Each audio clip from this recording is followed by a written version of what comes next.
Gender Hello, everybody. Welcome to the post-credit show. Before we get into that conversation on the show. Welcome to the big show. Welcome to the post-credit show. We talk about games we've played, movies we've watched, and other sort of nerd junk we've done. It's still August 24th. I'm Nick. I'm Tony. I'm Chris. Field I'm goal. Ross. Field goal. Is this what a field goal is? Yes. Yeah, sports. I'm going to get into that sometime. Got Fox Sports or ESPN. ESPN. I'm going to get ESPN. And learn all about sports. How to goalie. I watched things. What'd you watch? I started watching Fool Us with Penn and Teller. That's a fun show. I like that one. It's a So here's my thing with Penn and Teller. I always hated Penn because he's always kind of. Which one's Penn again? He's got an obnoxious. Because he's obnoxious and stage he's kind of an personality, asshole. Well, that's the point. That's their stage show. Well, but then, so I saw him do some stuff for like Vanity Fair on YouTube, like where he's answering questions about magic, and he's actually a cool, decent dude. Yeah. So I'm like, oh, okay, so it's just the stage persona. Yeah. Dig it. Yeah. So then Fool Us, it's even more of the cool, like I really was expecting him to be the Simon Cowell of that show where he's And like... he's not. And he's really not. He's like, I've seen that trick in Vegas done like for 20 years by the same guy, and you just did it better in front of me. Like, he is so supportive of every person that comes on that stage. He's kind of like the... I'm like, oh. He's okay. kind of like... I can't think of names off the top of my head. Yes. The chef... Gordon Ramsay? He's like Gordon Ramsay, but for kids, where he's like really supportive of. Yeah, Gordon Ramsay's only supportive with kids. But that's and what then I'm saying. slightly not. Like, he will get pissed at them. Correct. Penn seems to get mad at nobody. Like, there was one of the episodes, there's like a 15-year-old that walks up there and does a trick. And he's like, was that ending yours? And the kid's like, no, I stole it. And he's like, because I've seen that trick, and like that ending, way better than I've ever seen in Vegas. I think I saw that one. Yeah. Yeah, and it's really early in the season all of one. them too. Like, it's and really... and then he's like, and then there's pictures of Teller at your age doing this kind of stuff. He's like, if you keep this up, like, you've got it. You can be us. And I'm like, weirdly supportive. for Penn. Yeah. Teller, I'd understand. And the only reason I actually started watching all of this stuff is because someone linked today I learned on Reddit of Teller stopped talking during his magic stuff because it stopped hazing and beer throwing at frat houses when he used to do magic at frat houses. Yeah. If he didn't talk, he didn't get the calling out and the beer throwing, so he just stopped talking. And then that led to a video of him at a conference where he was showing people how to do a trick and just subverting expectations and all of that jazz, where he was speaking, and I'm like, yeah, holy cow! Yeah, he does. He actually does a lot of talking. But he does, and then that led to YouTube going like, oh, you like that Teller thing? Here's Penn. Yeah.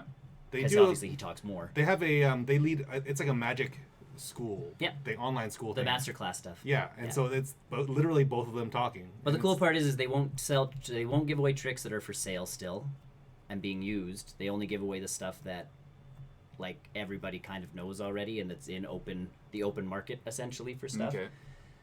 So that's why on the show they'll use very coded words, or it'll just be like, we've drawn a diagram. Yeah. And they'll go up on stage and pretty much just whisper to people about the trick. I really like how they do Fool Us. I can't remember. Do they still do that show? Or I don't think so. It's on. It's Allison Hannigan is now the host, and it's in season 6 or 7.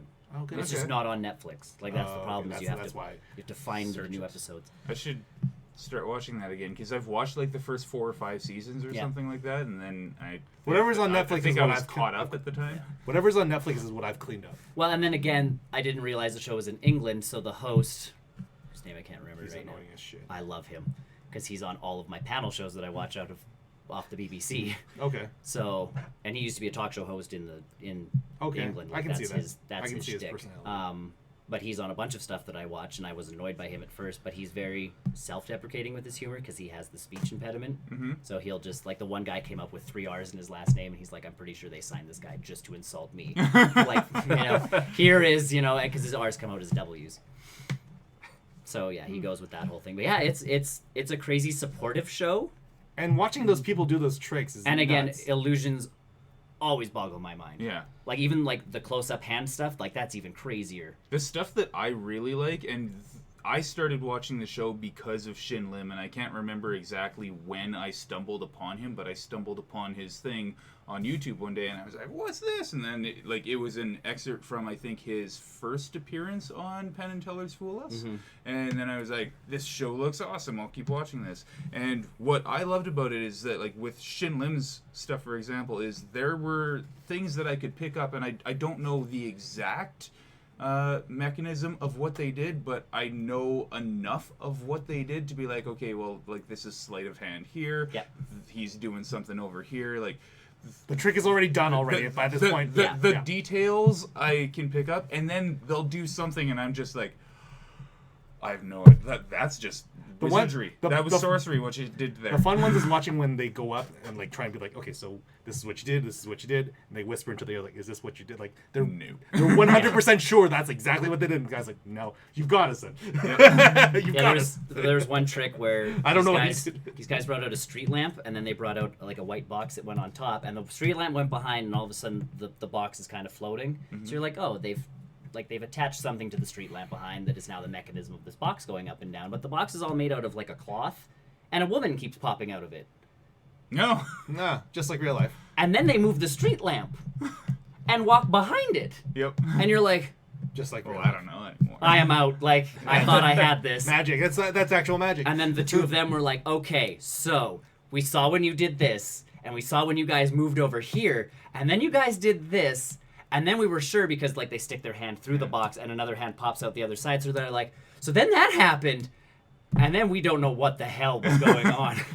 Come like welcome to Vegas, and you're just like, damn. Yeah. Yep. But even still, like there's a card guy that showed up in the first episode and then showed up 3 episodes later or something like that, and does all this close-up stuff, and I'm just going, holy cow. Like you don't know. Mm-hmm. And then those two are like, we wish we didn't know how you do that because we would love for you to come to Vegas. And let's face it, if Penn and Teller want them to come to Vegas, they're coming to Vegas. Yeah. It's Yeah. just not off the show's dime. It's them going like, we'll front Come you bring for it. We'll figure this out. yeah, but Here's like our this card. guy legitimately like what he's doing, and you're going, and you know there's a switch made somewhere. Yeah. There has to be. Like Yeah, he it's had all people. some kind of sleight of hand Well, somewhere. because he had them all sign cards, Yeah. and then put them back, and then he put the deck under Teller's hand, and then brought out another deck, and then found their cards in that deck, and then flipped them over, and they were their cards, like they had all signed. And the host had gone like to great extent of making sure he drew a bunch of stupid pictures on his. Like Yeah. so they couldn't just copy his signature. It was his signature and then like a smiley face and a bunch of stars, and like he made sure he went stupid. And it's that card, and you're going, well, clearly between him taking the cards and handing that deck over, which was legitimately this movement, The card made the swap switch. they got palmed, or there was a switch, or there was a something, but you can't see it. Mm-hmm. And even they couldn't see it, but they go, we know you did this. Yeah. But you did it so well, we didn't know it was happening. And you're just like... Some people are just born with it too. Like, it's, And some people are just good at it, and that whole thing, and a lot of it is just practice and making sure, yeah. like, all of that's happening, and you're just going... And some of them, you know exactly what the guy's doing. Oh yeah. And you're just like, okay, still a good trick, but go away. Yeah. Whereas other people are doing, like, some of the other stuff, and you're going, okay, how are you? I know this trick. And then they do something to subvert the trick, and you're like, okay, now I'm confused. But then Teller's, like, drawing something and goes up there and does this, and they're like, yeah. And I'm like, how did you what get... was it? Yeah, of course, the magician's code. They don't adhere to the magician's code. They've been kicked out of that. They've been Oh, do kicked, they? Yeah, they've been kicked out of the magic circle. Oh. Happily. Aw. They don't care. They call the magic circle a bunch of bullshit. You should not give away a trick that belongs to someone else, Right. but if it's public domain, by all means. And Of the course. magic code still says you shouldn't tell people how to do magic, and they're like, that's bullshit. The only Okay, way we're that gonna is- get more magicians is if we tell people how to do magic. But if you own a trick, that's why they do it that way. Like, they don't want to give it away. Mm-hmm. So it's like, if they used a second deck, they'll make sure that, like, they'll be like, you did this, and use the lingo, as opposed to just going up and being like, hey, like, did you do this? Yeah, I find that they do a really good job of being respectful Yep. of the Magic community in Yes. that. And like as an audience member, it's like, yeah, I can see when they totally nailed it. I had no idea what Yeah. happened there. Even the bad ones are just like, okay, I know you did something, but I don't know where you did. But Yeah. But just I appreciate that they don't out the trick for the most part unless it's something so blatantly obvious Well, that they're like, And I did "You appreciate, this." I think it's episode 2, and I already saw this one online where the guy did a trick with, like, the wood and the one nail in the paper bag. Mm-hmm. And they're like, yeah, people do get hurt because they do that trick without the trick part, and there's legitimately a nail, and people, like, skewer their hand, and they're like, and their whole thing is morally, you should never make the audience accomplice to human injury. So, like, any trick they do, even if it looks like it could kill someone, will never, ever, ever actually kill someone. Yeah. And it's like, so that's even the bigger trick, like that nail gun shtick they do is insane because it's a pattern thing. Yeah. And after you know, like, that gun has no nails in it. Mm-hmm. It can't, because otherwise someone could get hurt. How they do it, though, is the big piece behind it where you're like, it's that that's expectation. insane. It's that expectation of like he's gonna drive a nail through the sand. Nope. And he could do it forever. There's no actual pattern. He could just sit there doing this for an hour and nothing would happen. And as soon as he does this, that board is rigged somehow to have a nail appear. Yeah. But the fact that they worked through that is that's why they're Penn and Teller. And more Teller, I think, with a lot of the engineering. Yeah. And even Penn admits that on Yeah. the show, that He's more of the Teller's sleight of the hand guy, mastermind, but yeah. Teller's the guy who, like, puts together the entire... If there's gimmicky stuff involved, that's Teller's side of things, is the engineering piece. One of my coworkers forced me into this one. You sound like you're thrilled to talk about it. It's an interesting show, actually. It's called The Dawn Wall. It's a Netflix documentary about two guys that climb the side of a mountain in Yosemite. yeah. Yes. She buried the lead, which is apparently in the trailer, so here goes. The guy murders a dude in the first, 20 minutes. In a documentary? Well, they don't show it. They animate that part, because what happened was this guy became a really good climber. Sure.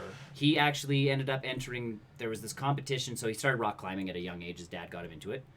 Then they went to this competition where you climbed the side of a hotel. There was kind of like a rockish type wall. Yeah. The day before the actual competition, anyone could enter. Like, it was kind Okay. of citizens, Mm-hmm. kind of civilian person could climb the wall. He entered, climbed the thing. So they're like, you did so well, do you want to compete tomorrow? Like, we'll let you compete. He competed and won. Sure. So in the rock climbing community, this guy became huge He's at, the synonymous. age of 18. So people were inviting him to climb all of these places and pay for these trips and all of that stuff. So he ended up in one Middle Eastern country, and as they were on the side of a mountain, they were getting shot at, told to come down, and they got kidnapped, him and his 3 buddies. And then they spent 6 days wandering the landscape of this place, because they got kidnapped by the militia, not the actual army of this country. And subsequently, he does have to push a guy off of a cliff to save them all. And you're like, what the hell wouldn't you lead with that? Was it Like, now I'm intrigued by this guy's life. Was that like the trolley problem? This No, for him it was legitimately, we've been kidnapped. We have one guy. If we get rid of this one guy, we can hopefully get back to safety. One of us has, we're on a cliff. We all know we can we're going up a rocky mountain pass where this guy's footing is not secure. yeah. This is our one chance. And the guy does it and then lives through subsequently what he did. And so this is a isn't Alex document. Honnold, is it? I don't remember his name. Okay. Either way, another called the part, Dawn Wall? the Dawn Wall. Another part, he loses half of his index finger. Is this like some sort of real life version of 127 hours? No. He loses his finger in a very mundane way, his index finger, which way you need to climb. This is one of their moves when Yes. climbing. The move when climbing is to thumb over index. Tommy Cadwell. Yeah. Okay. And this is how you hold on to rocks. And he lost that part. So now he has to learn how to do this? I don't know how but he trained himself back up. And essentially the Dawn Wall in Yosemite is a flat rock face Yeah. with nothing to climb. Oh, yeah, So I'm he familiar. freehands this essentially with a partner. He Spider-Man's it. And he spent 6 years charting out a route, and they never actually practiced parts of it, Mm-hmm. and they never actually finished practicing parts of it before they're like, screw it, we're climbing. That seems like Cool. a good... And so this I'm documentary going through is just halfway how through they- astronaut school. I can go to space. This is a documentary of putting it all together and doing it, and yada yada yada yada. So it's interesting. My big question out of all of this is who pays him, Yes. because it's not like the rock climbing community is this. It's not the NFL. It'd be sponsorships. And that's the it'd be piece, is sponsorships from companies like Adidas Arc'teryx and that, yeah. and Adidas Pro is Research very- and stuff. Any sports company, basically, will. With climbing stuff Yeah. involved, Okay. yeah. But yeah, it's interesting, and again, it's one of those things I could not do because they legitimately hang tents from the side of a rock face And sleep. Yeah. and all of that. Like, I'm okay with heights, but when I need to, like, not that height. not that kind of height. And then, falling. well, then they wake If up the you're- one day and there was like 50-mile-an-hour winds where they were that were reaching 75-mile-per-hour winds, and like he's got a cell phone up there because they still have service. So he's sitting there like, oh yeah, trees are falling down and like, you know, uprooting and this and that and everything and da da da da da. And you're like on the face, and like, so he'd open up the thing and like check all of the carabiners and then like close it all up again. And you're Also, I'm sleeping in a tent stapled to the side of a like, wall. yeah, exactly. What are you up to this morning? If this blows off, I die. I guess we're guess- climbing today. I guess if you once you get past that realization of like I could die any second, Yeah. that's not bad. And then the cool part to climbing is they do there's sections. So as long as you pass a section, it's like a video game. You've passed that level and can continue from that point. So if you fall, you don't have to go all the way down to the beginning. You just go to the beginning of that pitch. I believe they call it. If you fall, Well, they're also, tied. Also, Oh, if you're you not die. dead. They're tied. Okay. Okay. Like that's the whole point to the second person is they're on the line. Yeah. Like it's not free climbing. It's just no tools. They're not But like allowed it's to- not like a one shot, like it's not like a speed run where you're going from the top to the bottom in one go. You can do a speed run. They do those, and he's done them on his like other sides of this particular rock face is not one that you do a speed run on. This was very much the like you mark out a pitch and that is the pitch, and as long as you complete it, like under the non-official rules of rock climbing sort of thing, like they agree like, hey, you've finished that part. Done. You're good. But one of them they legitimately have to go uncharted with it and go horizontal. Like horizontal climbing. See, that would scare the shit out of me. And then Not being able to progress, but lateral movement on a rock plate. That would there's also a jump. just like real life. Okay. Like there's uncharted moves. When you look at video games and go, nah, they do them. I can just continue if I miss. Yeah, and unlike Uncharted, they're tied to the actual mountain. But still falling, like they'll break ankle, like they'll twist an ankle, and they legitimately just go down the mountain. Not during their climb, but like while Yeah. practicing, they did a bunch of stuff, and they'll walk down, like climb back down the mountain, like rappel down, and go to the Medi Center that's at the bottom of the mountain. Clearly, because this happens Oh, yeah. often. Like there's a They make a medical kill. medical center down at the bottom. Make a killing on. Like, I'm selling assuming they have bandits. pretty good insurance. But just what happens to their hands as they're climbing and all of that stuff. It's interesting. My coworker was she's at the point where she's like, I must take up rock climbing, and I'm like, whoa. You're inspired. I get it. That's cool. Yeah. But Please watch a new documentary. or just do the ones in the city. One where you won't kill yourself. Well, and that's I'm like, they have rock climbing places in the city, and she's like, yeah, but they're not like the Dawn Wall, and I'm like, you realize he was doing that since he was like 3. Like, How old are you right now? yeah, at 28, it's kind of hard to start. Can't start at that level. You gotta. There's things that you can pick up. That's like, I don't know, being in your 30s and watching a hockey game and being I'm like, gonna be in the net. I could do should that. try out for the NHL. Is that how fast Usain Bolt ran? I can think I can run faster got than this. I can run faster than Usain Bolt. My wife and I are rewatching Veronica Mars because the new season is out, so we're just clearing through seasons 1 through 3 to get to season 4. I couldn't get into that show. I love Veronica I've Mars. never even tried it. You have to Never tried it. suspend a lot of belief because, like Buffy the Vampire Slayer, you're like, hey, she's fighting supernatural things. Yeah. So Yes. her being in high school and fighting supernatural stuff, okay. Veronica Mars is very much the like, she's in high school and solving actual crimes. And a lot of them happen because the rich kids in her school are doing things. Or the leader of their gang in this town of Neptune, California, still goes to high school. So like the leader of the motorcycle gang that causes a lot of problems and like these people kill people, he goes to school with her. He's not like a 56 Yeah. year old. He doesn't have tattoos everywhere. Oh yeah, he does. But he goes to school because it makes it like for his aunt. His aunt tells him to go to school, and he still listens to it. Like it's they go with the Oh. Spanish thing where he's like, my aunt's taking care of me. I go to like the agreement is I go to school, That's and after school we ride hard. Either way, like there's drug sales, the whole 9 yards, infidelity, all of this jazz going on, and then like one episode legitimately is there's the never would I ever kind of when we used to do those like Yeah. Valentine's Day things where it would match you up with someone.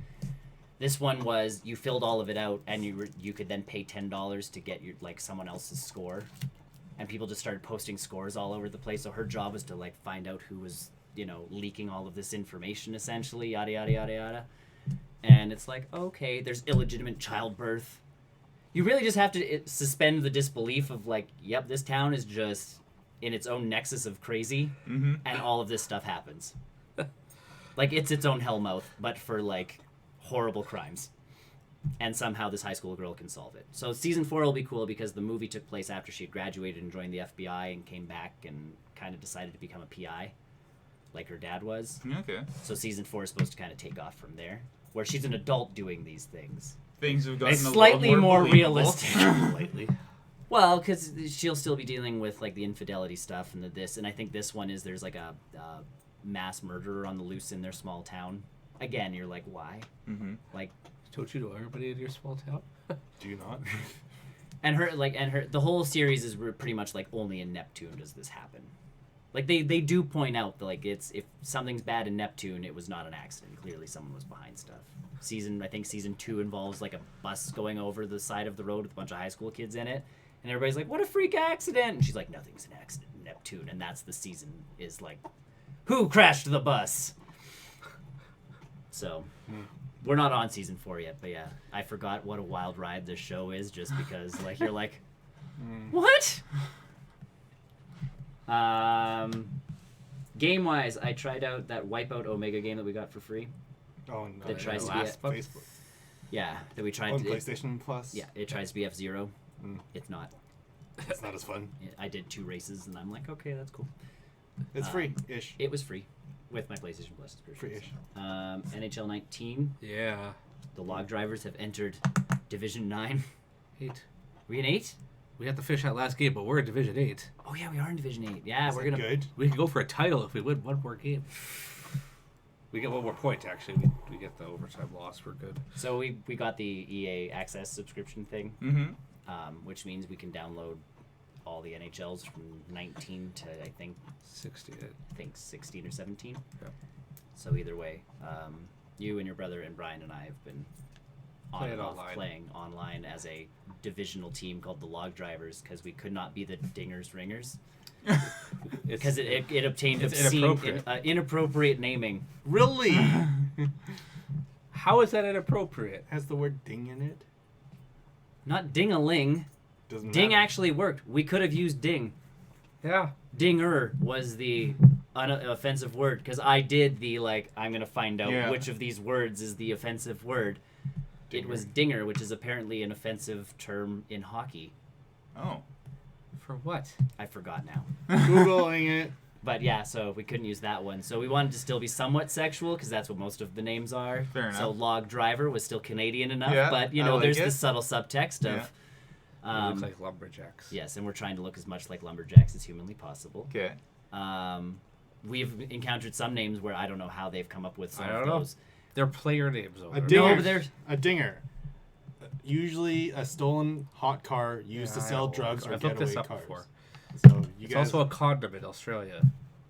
you guys So- want it to be a condom. Well, so there's some other teams that have replaced some G's with Q's to get away with their name. Okay.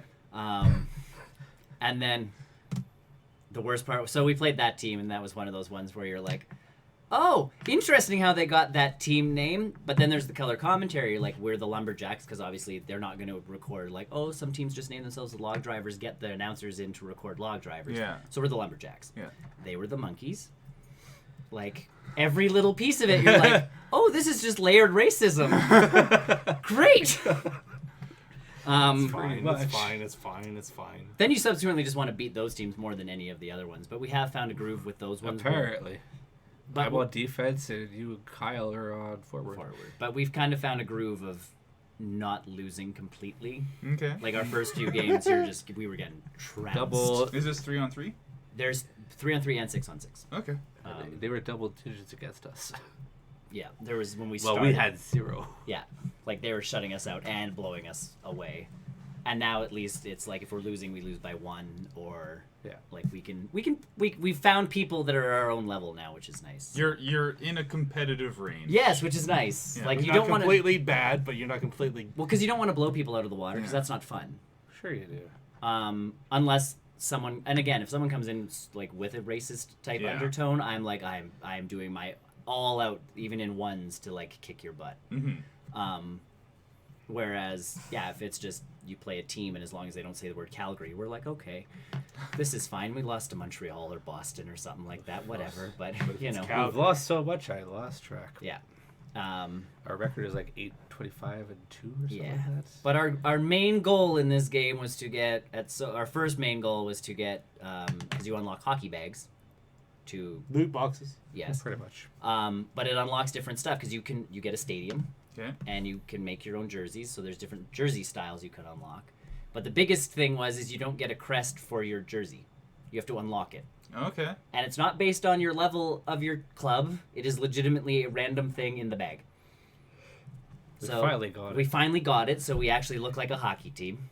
Now we're aiming Kind for of. the shoulder pads. Shoulders or pants, one of the two. Yeah. What's the crest of? Ours is... luckily, our first bag that Chris I will opened... look it up because I don't. I have a picture of it. I've sent you a picture of Because it. do they give you a random image and it's like, well, This is it. Now So this is our life. You unlock images Yeah. as you go, and as long as the unlock for your crest is legitimately like you've unlocked the access to put your logo here.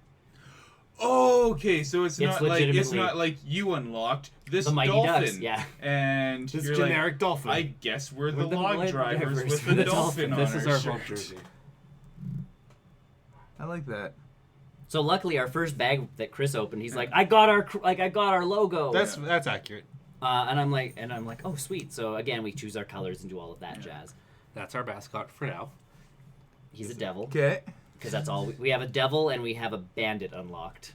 Why not? Oh, and a shark A shark seems okay Yeah, the too. devil seems the most appropriate. for our Yeah. There is a guy with a coonskin hat we can unlock. But again, Perfect. it's random. Like it's not like some games where at least they give you the like, And oh, if it's a one double, so here's some cash, buy your stuff. And it's if one person unlocks it, it's like for everyone. it's a team unlock, yeah, because we are a team. Because it's the club bag. Yeah, it's a club bag. It's not a. Personal There's bag. individual bags and club bags. So can I like blow all everyone's club bag, or is it You just... can open if you're on our team. You can You open open it. it up and it's for all of us. Yeah, it Okay. unlocks for every Okay, so it single one doesn't of us. matter, Because okay. if one of us, like Kyle, will join us and we're in the middle of a game and he's like, oh, we have club bags to open, I'll open it. So we're playing a game. He's like, we got a jersey and a logo and a jersey and a goal horn. Hold on, guys. Like, I'm going to go edit our thing so when people score, it actually makes a sound now. It's supposed to do a spotlight on the goalie too, but we It haven't does. figured that No, out. it does. I checked it out after. It wasn't working. The color he had set on it was very subtle. I Oh. have now changed it to bright yellow. Why not break? Wah! Why not bright green? Got it. Green's definitely not one of our colors. Bright red? Yellow is it Red- either? Red didn't show. Hmm. Because it was red. Black. Black light. Wah! Oh my. Oh no! It's I not know that everything. jersey. There's so much blood everywhere. That's not blood. Yeah. So it's interesting, but yeah, you definitely like if you don't play your position, you can get taken advantage of. Especially on defense. You Defense really is the have most to watch. critical of positions. It's one of those ones where if you play it like Chris and I would play a team where it was 2 forwards and a defense and then just the 2 of us on forward, and if you catch that defense out of position, you can pretty much dipsy doodle around a goalie and shoot. I figured out how to score finally. Chris is now On penalty shots. How Yeah. to shoot. well because that's the thing. There's no penalties because you're playing 3-on-3. So if you trip someone, they just get an automatic penalty Yeah. shot. I figured it out. I don't deke. Yeah, I dipsy doodle my way up to the goalie. Chris is just like, what No, up? I go off to the side and just Aim for hold the up opposite corner. Yeah. and then just wait. So we're getting our bearings more and more as we play. Yeah, our first few games did not go well. We're We need getting to there get though. Brian back in so he can be goalie. Yeah, then we can actually. So it actually tries to match you with people who are playing. Like if you have a goalie, they'll have a goalie. So you're not just like, because being goalie in that game is a crapshoot. Mm-hmm. Is it It, boring? like it's always been a crapshoot. It's I know there's no actual controls for where it's goalie. like, am I going to like save successfully, or am I just going to accidentally shoot myself to the other side of the rink? Yeah. Nobody knows. It sounds like rolling the dice. Goalie controls are essentially you need to be in position. Then you have to choose whether you're going to go low or high, and that's it. So it's You basically can cross rolling. the net quick by going right stick, but so much of NHL is right stick based. You really feel like that right stick should be like, this is my arms. Of like, if I go left, my blocker arm should go up, or whatever your handedness is. Like, Sure. this should be one arm and this should be the other. It just like, sounds if I like you're want my- rolling the dice of like he's shooting, roll the dice, and I didn't block it. You kind of are. Goalie is the most random of the Like they've got defense down, they've got forward stuff down. But I've personally learned playing defense that there's a lot of guys that go for the one-timers. Well, yeah, 'cause Just they're stand in almost their way. guaranteed- Yeah, and that screws up a lot of their goals. So yeah, no, it's been an experience, but We're getting better. we're getting better. To be fair, the one-timer is really effective when you pull it off. Oh yeah, every absolutely. time. If they can pull it off, it goes in. So that's Yeah. the trick. If you're on defense, you got to be like right in the middle of them, just like, Out of hello. 10 times, they score 9. Oh yeah, And that one, we're like, oh, that goalie actually stopped it. yeah. The goalie actually makes it Because across. we're, and we're like, stopping. We're like, oh, they got this. Yeah, yeah. You stop skating because you're just like, okay, we'll go back. And then the into a goalie phase. saves it. It's like, whoa, Oh no! get- Back in the game! Back in the game! Back in the game! And that's the only thing is we yell at each other quite often, and not in a bad way. Just like, oh my god, go! Yeah. I don't know how to sport, so it's probably a good idea. Not there. You could just listen to us scream at you. No. You would just have to be okay with us screaming at you. No. Go to practice. Yeah, there's a practice mode.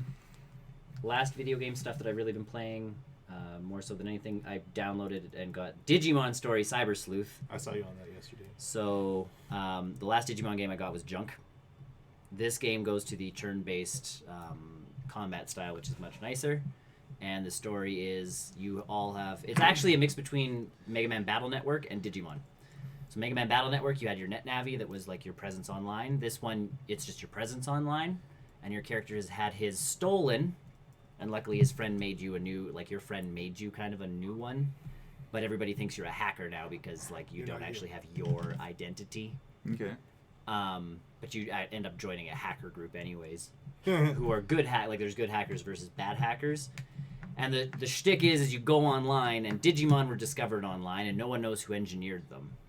And as you get into like the tail end of chapter 1 of this game, you find out the Digimon are coming from the digital world. Of course. So they weren't engineered, they weren't created, they're legitimately a being. We can still alter them because they're still code, but there's a world out there of something. So combat is very like you can attack, you can use skills. Attack doesn't take any like of your mana away sort of thing. Skills do. You can combo your skills together if people have been using the right stuff together, yada yada yada yada.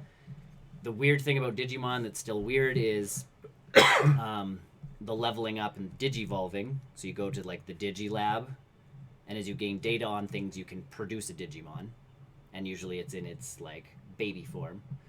Level that up, and it has a max level, so you're not just like leveling up a tiny little squirt thing to level 99 and being like, it is the ultimate or Digimon. Mm-hmm. Tap. This is legitimately like it hits level 5 and it's like max, go digivolve this thing. Digivolving, just like the show, has different branches. Yeah. So this one is different requirements. Unlike the last Digimon game I played where you actually had to watch them poop and eat, feed them and all of that jazz, like treat them like a digital pet. Mm-hmm. This one is just like, make sure that their compatibility with you is this percentage and their speed is this and their that is that. So you have to give them stuff to alter their code to get their stats up to those levels. Okay. And then they can digivolve into X and Y and whatever it happens to be. So like I got my guy that turns into Gabumon because he was my man like in the original. But he can also digivolve into other stuff. So the guy who digivolves into Agumon, like the little one with the long ears, little pink blob, Yeah. he actually can digivolve into the red dinosaur from one of the newer series of Digimon, Guyamon or whatever. Either way, he looks like a little miniature red T-Rex. And I'm like, screw Agumon, like, I'm getting this better one. There was another, Vmon was the little blue guy at one point. Instead of getting Gabumon, you can get him. But of course, with the data collection thing, you can just keep collecting the little guys and evolving them into all of the different streams. Mm-hmm. And the way they limit who you take with you is you only have so much like RAM available, and the more you digivolve them, the more RAM they take. So you Okay. can't just like walk around with Until you level up. and then until take you more level RAM. up your skills, and then you can take. But of course, then the bad guys get stronger. But to make sure you're not just like powering through the game and killing everything, they're like, okay, if you want like, you know, Garurumon, the wolf, like the bigger wolf creature, you're gonna have to either only take him with you, or him and 2 smaller guys, or him and a medium guy. Mm-hmm. Like that's how they're kind of judging it all. And then your hacking skills are based on who you bring with you. So if you want to get through certain walls, you have to bring a certain type of Digimon with you. So they have to be a virus type or a data type or whatever it happens to be. So there's those little extra things in there, and it's like, all right, this is much better than the last one where it's like, your Digimon, you went through one battle, it has to poop now, go back to town. Because it treated it like a Tamagotchi Digimon toy. You can't just from poop in the 90s. field. You can bring a portable toilet with you. But Again, then it poops and then it's hungry. So instead of just playing an adventure game with Digimon like the TV show, you were playing a Tamagotchi game with a really random battle system where if you didn't get to the battle on time, again, your Digimon's like, I'm hungry and not going to fight. And you're like, watch you die. I remember what I did to my little T-Rex Digimon, like, prepare to be washed away. So yeah, this is a much better Digimon game. And I'm still looking forward to, there's a Digimon Tactics game coming out in the fall or early next year, whatever it is. There's a lot of Digimon content out there. And then there's the field guide, so it shows you there's like 300 and some Digimon you can actually collect. So I'm like, all right, cool. There That we is go. more than that is. Your replacement for Pokemon. At this point, yeah. And that's me. So yeah, if you're looking for a Digimon game, Digimon Stories is definitely it. What's up? Do it. Do it. So I did a couple of things. Actually, I've been playing a lot of Pokemon Masters. It's available in Canada if you have an Android still.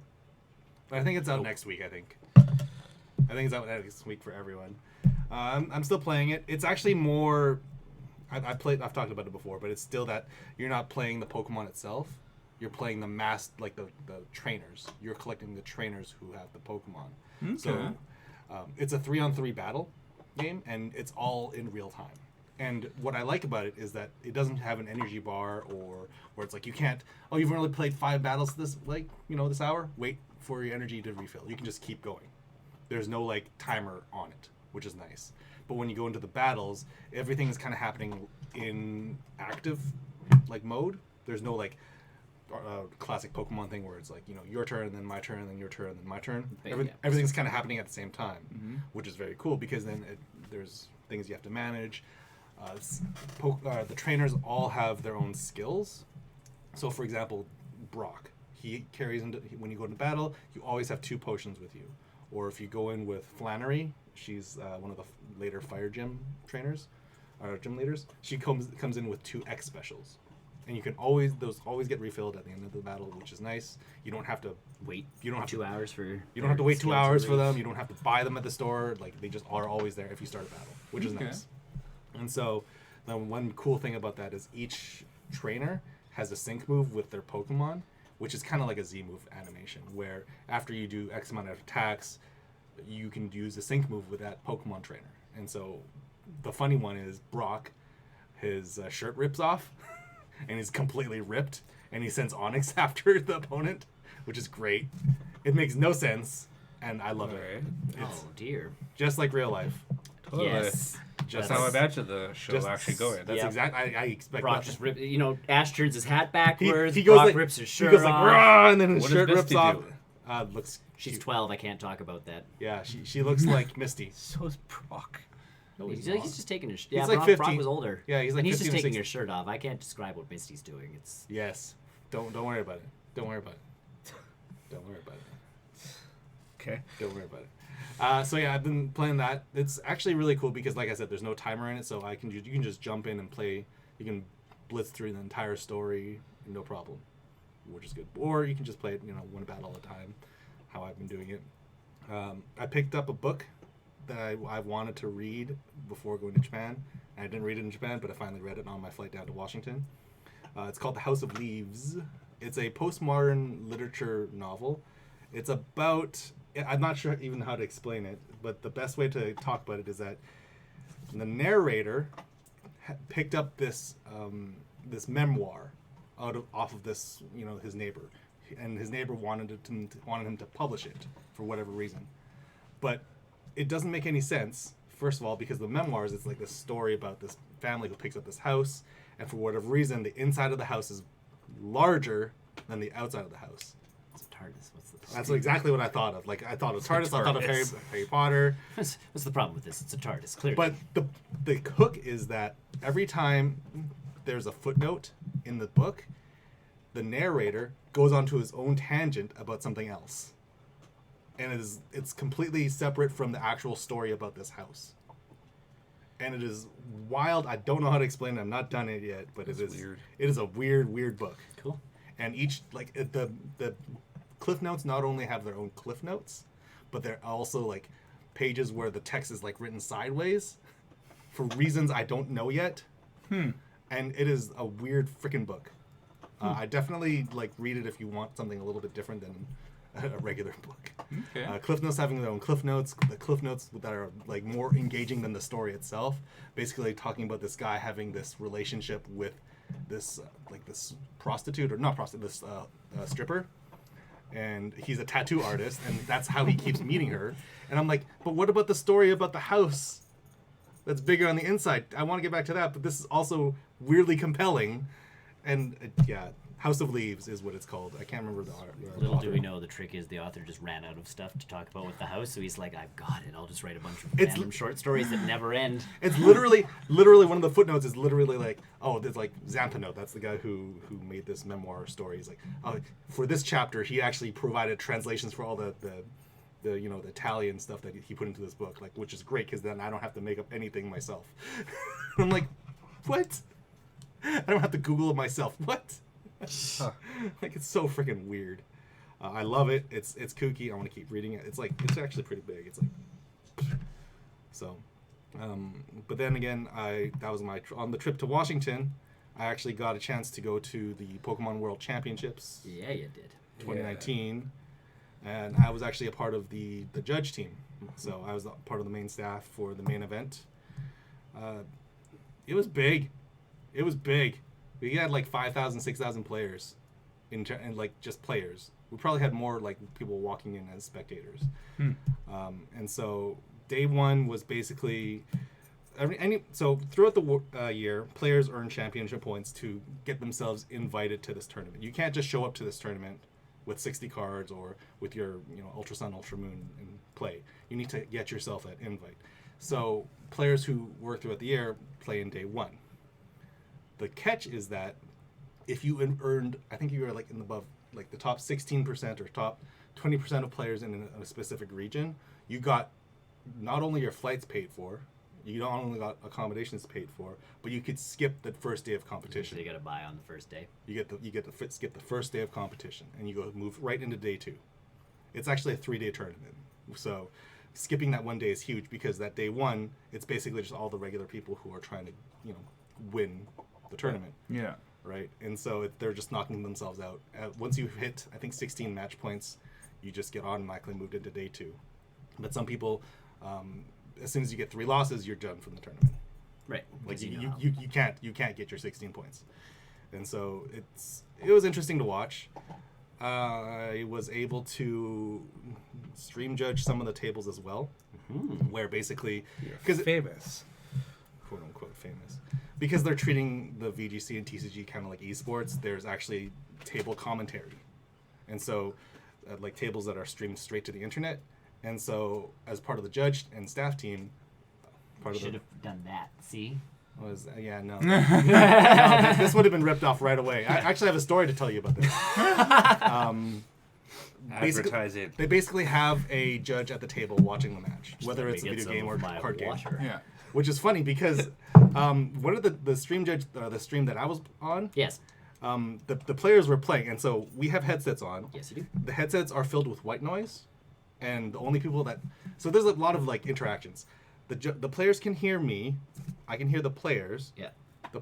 I have a direct line to the director in the back of the stage. He has a direct line to me, but not to the players. Yeah, so the so players he can tell you. he can tell me stuff. The commentators who are off stage, who they're doing their commentary, they have access to everything, but they can't talk to us and we can't talk to them. So I'm in the middle of like this match and they're doing, I'm not sure what they were doing, like they're playing, and then all of a sudden I hear something in the back of my head, like director's like, you need to pause right now. I was like, shit, did I miss something? Like did I fuck up? Did I screw up on like the stream? Did I fuck up somewhere? And he's like, you need to stop this match right now. I'm like, okay. Like, guys would hold on a second. Director comes up, wraps a shirt around the guy's arm because it was full of tattoos. Really? Yeah. So I know we watched it. Like you posted the thing, and we're like, no barrel roll stuff on. And I'm like, there's no way they're letting him take barrel roll stuff. no, Like, and so that's stage. the follow up thing too. Like if you are a player going on stage Yeah. and your sleeves have like a different Oh, design on you it, decorated them with that you have to like take that cards out and put them into generic sleeves.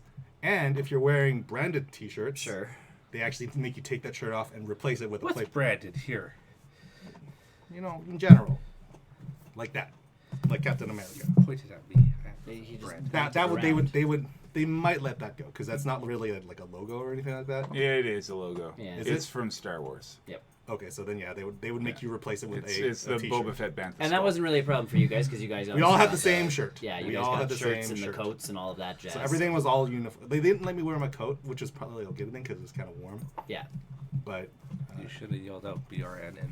And never judged again. yes, I- not be invited. Ever. I understand not hawking our tiny little podcast. Yes. We'll find a way. Well, but we'll link because it's available to watch you do this, right? Yeah, like so- there's the video on Going back demand to version. next year. So the big thing is next year is going to be the first time it's leaving America, North America, the World Championships. Yes. It's going to be in London, England, Yeah. all the way into Europe. Not London, Ontario. Unfortunately, as soon as I saw the word London on the screen, I was like, "Oh, the picture of Big Ben." If it helps, it's almost the same ticket price to get over. Ontario's, pretty pricey plane ticket. So Are you going back? I have no idea. Chris is like, how do we tattoo him in such a way that they can't cover it up? We have a year to figure this out. I have a year to figure other things out. So I haven't decided if I'm gonna try this year as hard. Yep. I would love to if I'm given an opportunity. I've obviously made a lot of connections over there, so that Yep. helps a lot. But yeah, it was just an awesome time. Like I got to hang out with all my friends in that judge community, in that judge circle. Because let's face it, Edmonton, there's not much. It's Yep. basically just me We're not good enough for you. for judge in the judge community. Our judge community. Like it's basically just me and like 2 other people. Yeah. And I'm the only person in Edmonton who has received an invitation from Pokemon to go to Nats and Worlds in the same year. Like in general, like they've never in Edmonton, no one's ever done that. Yep. And so it's kind of like I don't want to say it's a big deal, but like It's a It's well, Like, a big in deal. that community, it's It's a a very huge big deal. deal. so like to be yeah, to like my wife. Yeah, but like Yeah. in Like, the it's- competitive Pokemon community, Right. that's huge. To my wife, it's very So- cool that you got a trip to Washington.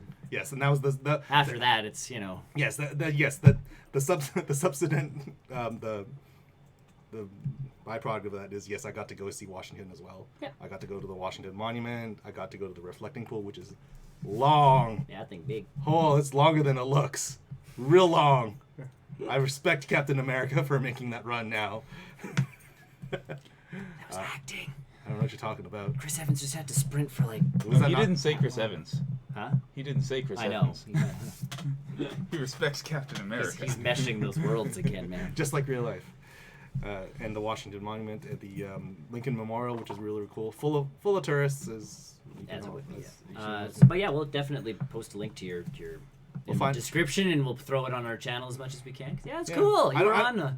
I don't think it's. I think it's just a full stream right now. Yeah. They don't usually cut the stream up. Yeah, but that's fine. We can So- link to specific time, Yeah. so we can do that. and Yeah. Show that you were on a thing that people actually watched. Yeah. Has viewers. Eh. We had three before. I think the important thing is that I didn't fuck up. That's also large. Yes. Because like, to be a judge at that level of a tournament, like watching over like thousands of players is one thing, but to be on the one specific match and if something like goes awry, Yeah. that can alter like the rest of the tournament for one of those players. So are That's the a- that's- matches that are streamed for a reason, or is it just random? Like they kind of. It is and it isn't. It depends. Like round one is usually they always guarantee, this top player Right. on round one, and then as the days go by, they're obviously not gonna feature that player again, but they're gonna feature other top players. Okay, so you have to kind of be playing well to obviously Yeah, get on. they usually get like the top like 20 or so within the top 20 tables. They're not just taking Gus that walked in with like just enough points to make it into the tournament, Yeah, like the yeah. underdog story Yeah, sort of this thing. this guy's going 0-4. Maybe we should put him on the stream. Guys, I got this. Let's not do him. Let's not do him. Wow, you get to watch him get destroyed. I do that already. I Yeah, don't need I to. was gonna say he probably watches how much of that happened. So, We don't get to watch that though.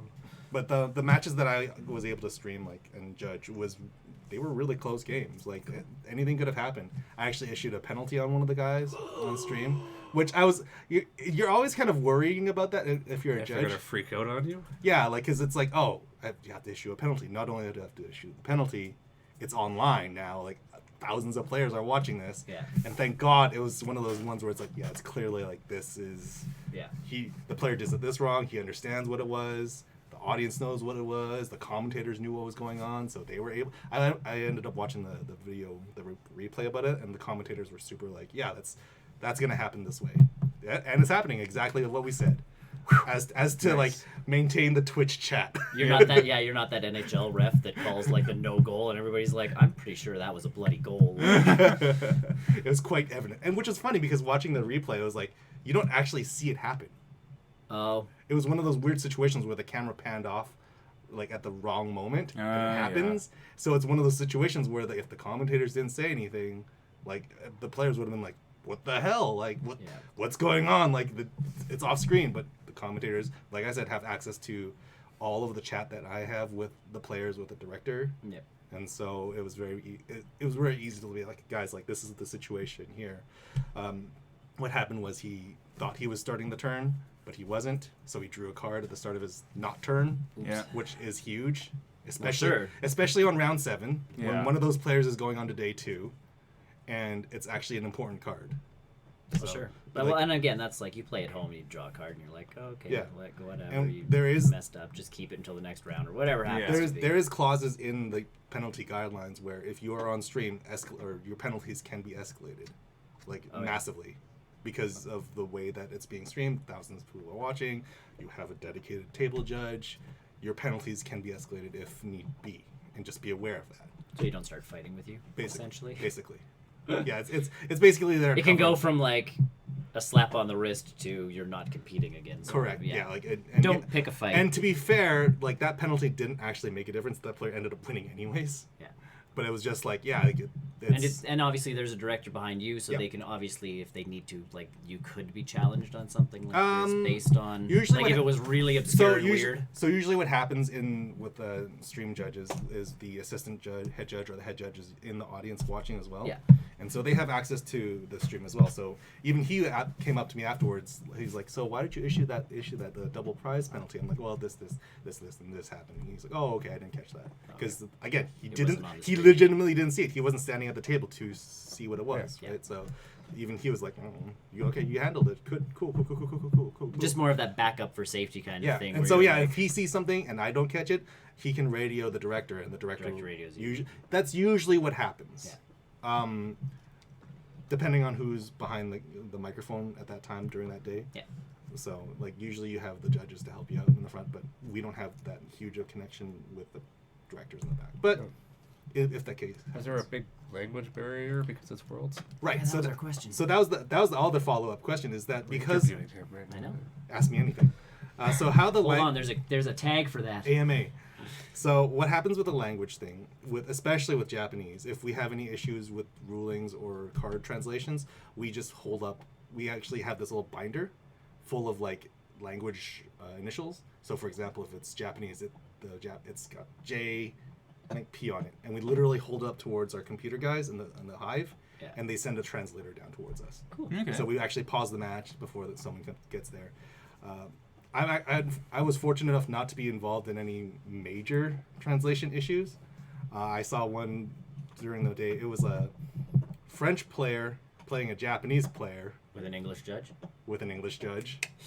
And so we not only did we have to get a French translator, we had to get a Japanese translator, and we had to get, I think it ended up being with the head judge anyways, because it was actually a big deal, something was happening. And so they had a huge time extension. I think it was like 10 or 15 minutes. Usually it's only like 4 or 5. Yeah. And so, and we do issue time extensions for big rulings because it's not fair to, Yeah, to either of the players, right? Especially if they're losing that time, they get it and Yeah. get it back. closer to like the middle of the day, they were like, if it's any like card translation stuff, we ended up just Googling it on our phone and showing the players like, this is what it is in, in Portuguese or something like that. This is what it looks like. This is like, so that way we didn't have to like take any translator time from that. If you weren't playing in the main event, we had something also called the DC Open, which was I would say about 80% of the attendance of the entire event. The DC Open is basically a free-for-all of, I think it ended up being like 1,400 players. Wow. Two flights of 700 players in Masters, and just the Masters division. And essentially it was like two regional levels tournaments in one weekend. And essentially if you earned any points from that event, it would give you a kickstart towards the next season without any league challenges or league cups or any other tournaments. So, which was nice because there was some players that got a good head start. I think my friend went, they played 9 rounds, so he went 5, 3, and 1. Right? Decent Yeah. record. Yeah. So he ended up, I think, getting Better than the log drive. top 128 Lately. is where he ended up. So Okay. so that was all right. I think he got a good handful of points to get his season started. And yeah, like it was just a big event. The stage show this year, the theme this year, last year was in Nashville, so it was all about Music City. It was all about country music. So that was really, really cool. So when they announced Washington D.C., we were like, Bad haircuts. we're like blue suit, like blue, like big long red tie, A like lot of orange people walk with orange wigs. What are we doing in Washington D.C.? So this year's theme was all about museums and the Smithsonian. So the stage show and stage presentation was all about a museum. We had Tyrantrum as a fossil, like the skeleton of a Tyrantrum on stage. The other side we had, I think it's called a Bastodon. I think it was that Pokemon. But they're all the skeletons, which was on stage, which was really, really cool. And even the set pieces looked like it was from a museum, like the pillars, the marble flooring looks like it was marble flooring. It wasn't. It was like rubber, which was, thank God, expensive. Marble flooring for one event. For one event for 3 days. Yep. So that was a big event. It was a That's very why they put down fake rubber marble floors. right. So should have been real. Did they want to have an event next year? Because I was actually told that it wasn't this year, but I was actually told the guy who runs Pokemon Organized Play for the year that he has a budget of like $5 million. sure. He apparently spends like 1/5 of that on Worlds. Well, that makes sense. but in with that terms many of- people coming in for the open thing, plus Like flying you you're guys out, flying judges in, decorations, Yep. hiring a stream organization. Oh yeah, to you do need the team, people to be. to get things printed off. Like I've always thought about it with this, and merchandising. again, not that we do a lot of stuff, but it's like it'd be nice if like I could sit back there and just press buttons because we could make a whole lot more stuff happen. Have a director in the back, basically. Legitimately, yeah, like an editor or director in the back, just a producer just pressing stuff and making things.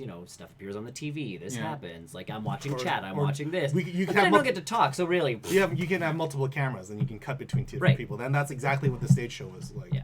When I was on stream, there was probably, I think I had 1, 2, 3, 4 cameras on me at once. Yeah. Not at once, because it's cutting between all 4 of them. But, Super famous. but they would cut. They would not that kind of wipe. It was a Pikachu. Star Wipe. It was a Pikachu Star Wipe. Star U wipe. Star, yeah, it's No. just the same effect, but you just call it Star U. Star U wipe. Or Star U. The starting It effect. has more. Doesn't matter. It does. VGC was actually fun to watch too. Pokken was actually really, really cool, which kind of makes me want to get into Pokken, like just as a game in general, because that game just looks fun. I like fighting games. I like Pokemon. I just haven't. You do. I haven't gotten into Pokken in a long time, because I had to make the switch from the Wii U. That's where I Over to the played it Switch, on. So I haven't had a chance to buy the Switch version of it yet. And yeah, that's basically the world in a nutshell. I mean, I got to meet a lot of people. I'm running out of people to meet. Good, Because though. I'm meeting them. Because I'm meeting them Now all. you're the person to meet. That's kind of nice. I'm running out of people to meet because I'm getting to know them all now. Yep. I know my head judge gave me a pretty good evaluation, so hopefully I don't know where those evaluations go. Apparently, like, it goes into like some Pokemon vault next to the Ark of the Covenant. They don't actually look at them. I don't think. Next to Song of the South. Right there. I imagine. And the Siamese cats. I imagine that they must have some kind of a database, and They if there's judges that they like, they'll put like a little mark in a column and be like, keep these people in mind And for later. And yeah. if there's people that they don't like, they're like, blacklist this one. We don't want to bring them Maybe. back. And then there's like a middle column that is like, If we need some people, these And people. you know, are I would greatly appreciate that system as opposed to what's happening with Wizards of the Coast and Magic: The Gathering, because I've seen their judge program, and it's not good.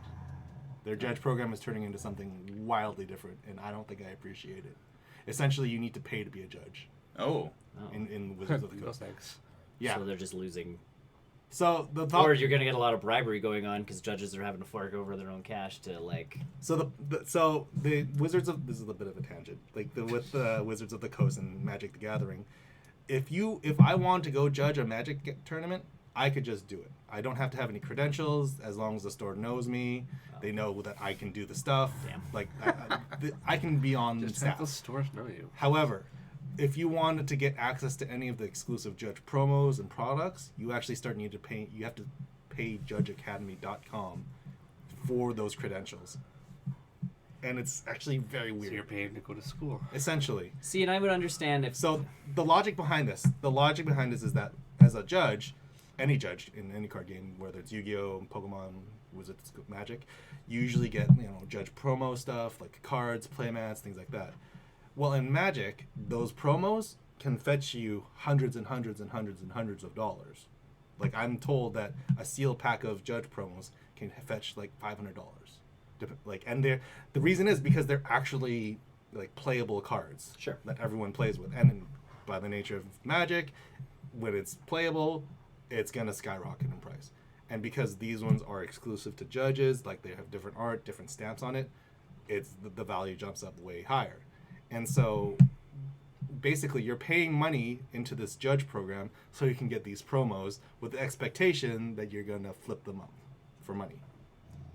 That's the TLDR. I still think That's the TLDR. ridiculous because that also assumes that the people who are judging are going to want to flip them. Like at the That's end As of correct. opposed to me, who's going correct. to want to keep like this stuff. yeah, Correct. Like at for the some- end of the day, you getting these promos is your compensation for taking the Correct. time to Yeah. one, learn the game to an extent where you can judge it, and then B, actually do the judging. And it's like, Correct. thank you for your Like, work. Here's The your promo cards compensation. that I got from Worlds, the staff mat that I got from Worlds, I'm not selling. I'm framing that mat. Yeah. There's a high possibility I'm going to frame that mat Well, because really, the only people judging these things are people who like doing this right. stuff. Like you need to treat it as like a volunteer position. Yeah. You're still being compensated for it, but it's still a volunteer position. Whereas with Wizards of the Coast and with Magic, my understanding is that those promos, I don't know how to explain it. Essentially, Wizards was printing out cards as like a tax write-off. And so essentially they were compensating judges with these promo cards that cost them 5 cents to print. Right, but then these other guys are selling them. They're flipping them for like $500, $600. Well, that's their prerogative. Yeah. So and, I don't know the full details of it because again I'm not in that scene, so I can't. And again, I would understand if you were paying money because they were sending someone down to actually run courses with you and do that kind of like you had And to my pay understand- for someone Yeah. to do and that so kind of thing. And my understanding is that still is going to be happening as long as you are paying for this judge membership. And the crazier part about this is that there's different tiers of this judge academy. So I'm thinking like you pay $40 or $50 or I think it's like $90 a year just to be a part of this program. And so you have access to more like judge materials and learning curriculum and workshops. Yeah. Sounds a little bit like a pyramid scheme to me. Like workshops I get because I mean I do that kind of stuff for my own professional development. Right, like, but- that's what I was doing all week, but Right, but like if you were a regular judge who wanted to be just a judge for the community, for the betterment of everyone, Yeah. why should I have to pay correct, for that? and I'm with you on Yeah. that one. Like my thing is Like- if I'm getting someone and the- who's legitimately coming, they're not sending me a video that they've recorded that they're sending to 20,000 people, but someone's legitimately coming, Yeah. holding a conference for X amount of us, like that stuff costs But money. I I would- understand having to feed into a bucket for that. Right, but like make that as a fee then, not as Yeah. part of the membership. fee. Correct. Yeah, Like, that's my thing. It's, if you want to go to this course, you to must develop pay, skills, you must pay. you Otherwise, must pay this to get to the course. Yeah. Right. And so you can still do that. You can still be that judge. I've read comments in the subreddit when this entire thing was going down where you can still be that judge who does all the local events. You can still be all that, but you're not going to be accredited for really basic. Like you're just going to be accredited for like a basic level judge. You're not going to be doing any sort of like, I think it's like they call L1, L2, and L3 or whatever, something like that. But you are not going to be credited for any of that work other than just being a dude. Like essentially, we could get you into that same position. Here's my time. And Wizards of the Coast would not know the better. And so the BrNN thing. Yeah. Well, if they're not paying me. There you go. And so the big deal about that was because a ton of people, like Wizards of the Coast, for some reason is separating their judge program away from Wizards of the Coast. Essentially, is what's happening. They're offloading all of that to a third-party company so that they're no longer liable for any of that judge promo stuff, any of that stuff that they're giving out. That's weird. It's super sketchy.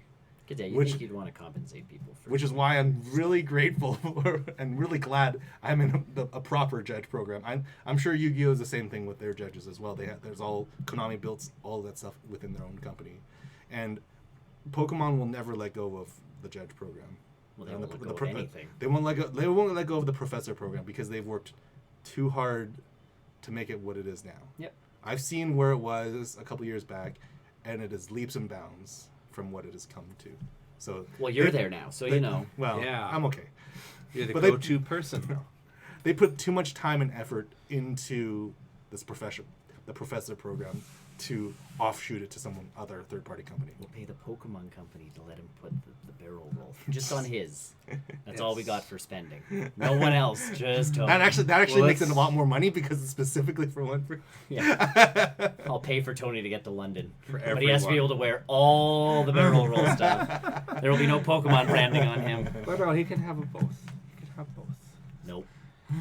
We're I'm getting him a willing to t-shirt and a I'm hoodie willing- and a hat and stickers and a tattoo and He's got like one Pokemon Yeah. pin, like and a it's Pokemon. right next to a giant barrel. yeah, I don't even have a barrel name attached. tag. I don't even have a name tag. yeah. It's on the back of the shirt. What do you need a name tag for? Yeah. No, the back of the shirt just says BrNN. Yeah. He doesn't have a name. Burn?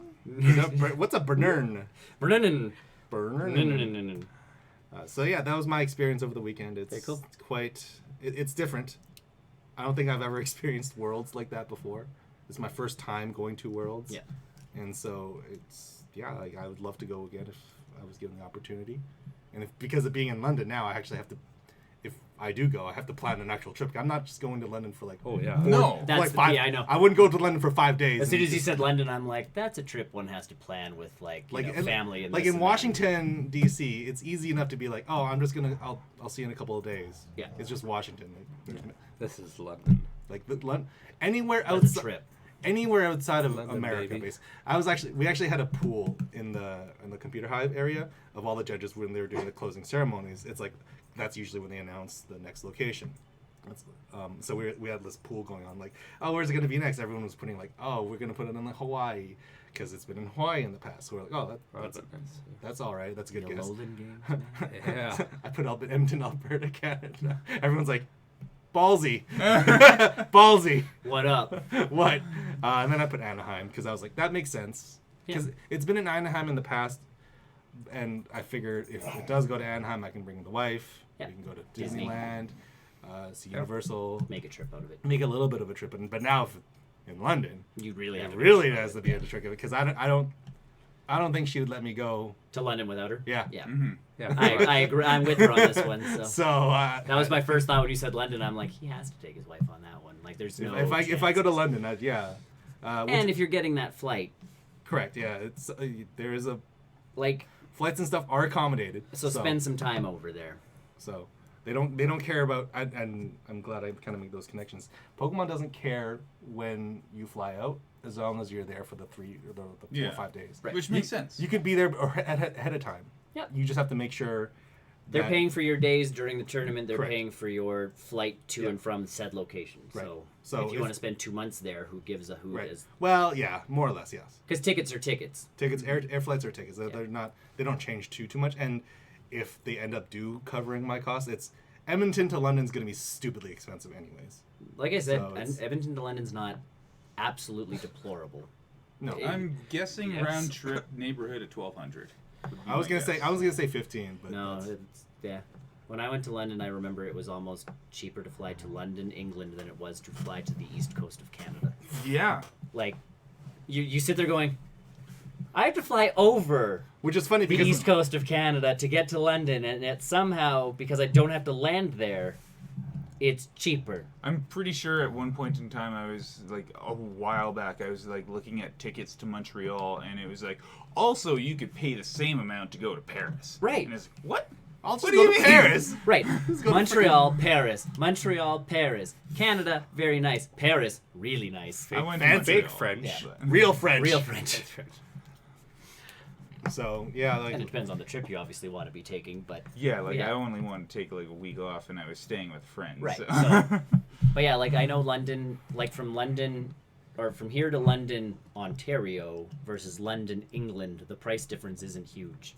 Because the couple times we've gone to Ontario, you're going, you know how much money I'm wasting going to my own country when, again, I can go to Florida for cheaper.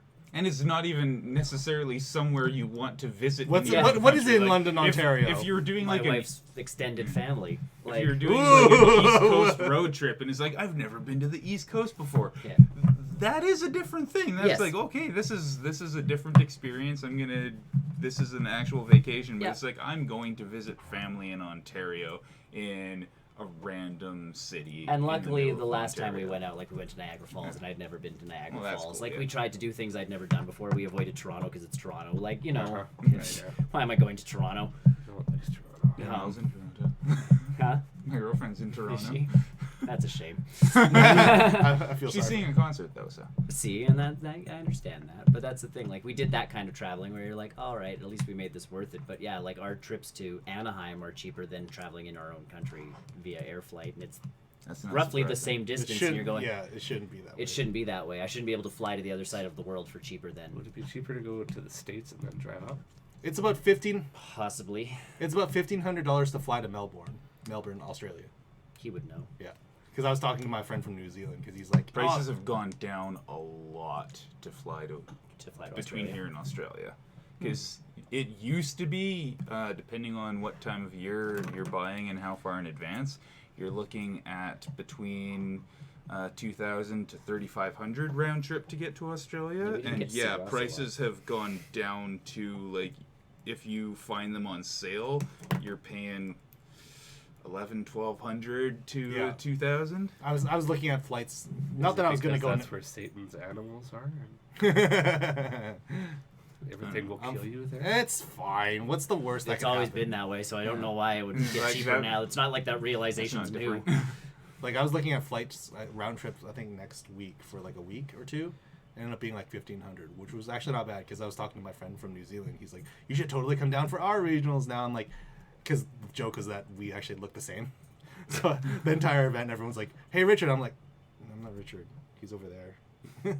Oh, sorry, Tony. For whatever reason, and yeah, we would get mixed up all the time. I'm like, next time we are at an event together, one of us needs to wear a hat. It's just because they're Asian, it's fine. It super is. I'm sorry, it super is. Yeah. It was bad. It was super bad. Yeah, that's basically in a nutshell Pokemon Worlds in Washington D.C. Very cool. Super cool, super fun. If you have a chance to go to Worlds, if you're in London next year, definitely just go walk around. You can I go. will As, not That's be in not London. gonna I'm happen. saying No. as the people out in the I'm internet. busy. Oh, okay. In The internet. You're like people. looking at me. I was like, Yeah, what? No. Ross, get in on that. It's only about 1,500. I've literally played like one Pokemon card game once. You're in. You're in. You're qualified. Go to By the the, open. by the terms of Magic's Gathering, you are like an expert at this point. Yes, Perfect. the skills are transferable. Yeah. Good? Yeah. I forgot one thing, Chris, that we did do together, which was the board game thing. Oh yeah. So, Villainous. Villainous. We can come back, or do you want to do it now? Let's do You, it. you can do it at the end Yeah. of yours. Yeah. We'll tail end with yours. Just let Well, that be. no, a we'll part. continue. We'll Cox, talk words. board game. Board game. We What did played you a guys play? Disney villainous game. Villainous. You take over as a bad guy to complete your task of world domination and or killing a hero or anything like that. So, yeah, you each get your own realms, which is part of it. And you can. And you play as the Disney villains. You are Hades or Scar or Ursula. Just basically or any the named villain. Not all of them. Not all, so that's the pieces. Captain Hook. Captain Hook's part of it. Yeah. Cruella de Vil's not one yet, even though she's on part of the box art. Eventually she will be. The villain from Emperor's New Groove. Yeah, she's new. We didn't get to play as her. You don't get to play as Cruella yet, but you got Emperor's New Groove. The villain from The Great Mouse Detective is also there. He's in the expansion. Princess and the Frog. I was gonna say, was Dr. Facilier. Facilier? Yeah, he's in the expansion. So my wife and I found this when we were in Target down in the States on our camping trip, and we bought the base game and then the first expansion, and then we started playing this, and all of a sudden I look and the last expansion came out like the end of June. Recently. So we were taught, because we were sitting there going, wouldn't it be cool if like Scar was one, and like who would you do as villains? Because the whole point is like Hades, you have to pull Titans out of your deck, play them to Mount Olympus, and then, or not Mount Olympus, to Hades, sorry, to the underworld. You start in the underworld. And then you have to move them up to Mount Olympus. And so you win the game when you have three Titans at there's Mount 5 of them. Olympus. You win the game. Okay. And of course, the other players have to land on spaces and play fate cards, which puts like Hercules and Zeus and people in your board to screw you up. Okay. So that's how you mess with other people. You can't be like, because I'm playing on Dr. Facilier's desk, I'm going to play like these voodoo cards to your space. Your realms are all separate. It's so not there's, quite Kingdom Hearts. right, like you're not. Captain Hook is get the treasure map. You have to unlock the tree, which unlocks Peter Pan, which allows you to move Peter Pan to the ship, or you have to kill Peter Pan. Okay. And you win if you kill Peter Pan. Scar, and I haven't been able to play as him yet, but Scar's I think is like the most brutal out of all of the bad guys. He has to kill Mufasa, step one. Step one. After he kills Mufasa, you put Mufasa in a separate pile. It's not a discard pile necessarily. It's you're totaling up their attack points. You have to get to 15 attack points, which means you just have to start slaughtering every hero on the board. You just murder things until you've murdered enough Yeah. attack points worth of That things. sounds right, and that that's sounds the really cool- easy. It sounds easy. It sounds easy, but the cool part of this game is it's fairly well balanced if you know your board. So the only time like we got a hiccup with Ryan, he was playing Ursula's board, and he has to play contracts. You don't have you don't have people that can kill people outright. You have contracts, and those contracts you play. Then you have to move the hero to a specific location. Then the hero's dead. Okay. We played a card. I think it was Ariel, and as long as Ariel's on the board and holding an item, you cannot move any other people with items. And the contract is an item. So Ursula can't physically move people with, like, there's a spot on the board that says move hero. Mm-hmm. She can't land on that space and move a hero with a contract. That You seems- also can't put a contract on the person on the place that kills the hero. Like, you specifically have to put it on in a separate place and move them. So Brian got kind of flustered because he's like, I've lost. Like, I can't even move anything. Not thinking, like, there's a whirlwind card that allows you to move a hero from one space to another. Yeah. He has allies that allow you can activate them and they can move people. Like, Ursula herself can't move things. So he fell behind because he got caught by the wording. Because of that Marvel game. I've been very particular on. Well, because of all the wording. board games Yeah. we've played, you're very Any like card- Chris any- says. any Sentinels kind of the board game. multiverse. Like, Any card Okay. game, board game. Yes, anything game what with is the target? Where is this effect originating from? yeah. Well, like that just reminds me, like when we played that one round with Deadpool, and it said any number with a 8 in it. Yeah. Well, technically, the copyright says there's an 8 Technically. in it, so Yeah. technically, Yeah. So yeah, this game. Of course, that would be Deadpool's ability, I can't remember what it was, but but that would there's something with an 8 in it. But yeah, the cool part to this game is everybody's very different in, and not all of them. Some of them are very much like kill hero because that was always their objective. But like the Queen of Hearts, you have to lay out the guards who are cards. Then you have to play a card or you have to activate their ability that turns them into the wickets for croquet. Once they're a croquet wicket and you have enough of them, I think, on each space, you have to have one on each of the 4 spaces. Yeah. You play a card called Take a Shot, and that means now the queen has taken her croquet shot. You pull the top 3 cards off of your draw pile, total up their attack power, and your attack power on however many wickets you have has to be greater than that. Okay. So that's hers. She's not out to kill anybody. She's not off to behead anybody. She's just playing a legitimately real weird game of croquet. She wants to play her game of croquet and win. Yeah, Maleficent was just cursed. Maleficent was cursed for the 4 areas, but the and 4 then curses have different ways of getting rid of them. so one of them is Maleficent can't move to that spot anymore, or the curse goes away. Oh, okay. And then yes, your job is fate. Playing fate cards is, and that's how Chris won as Maleficent. Is he just silently was putting this down.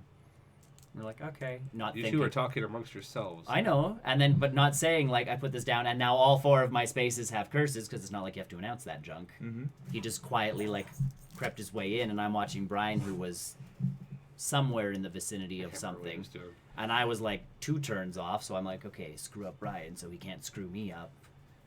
Meanwhile, yeah, Chris just it gets back to his turn because it has to be all 4 curses at the start of your turn. Oh, okay. So it creeps back to Chris, and he's like, and I win. And Brian and I are like, damn it. You guys weren't paying attention. Because you weren't paying attention. So that's the piece, is each character plays Alcohol was differently. involved. Yeah. And so either way, you feel like Captain Hook, all you gotta do is kill Peter Pan, should be easy.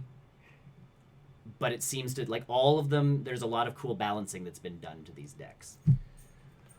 It took me a really long time to figure out who Chris was. I know, isn't it tough? I was like, I don't know who this You person get used is. to it.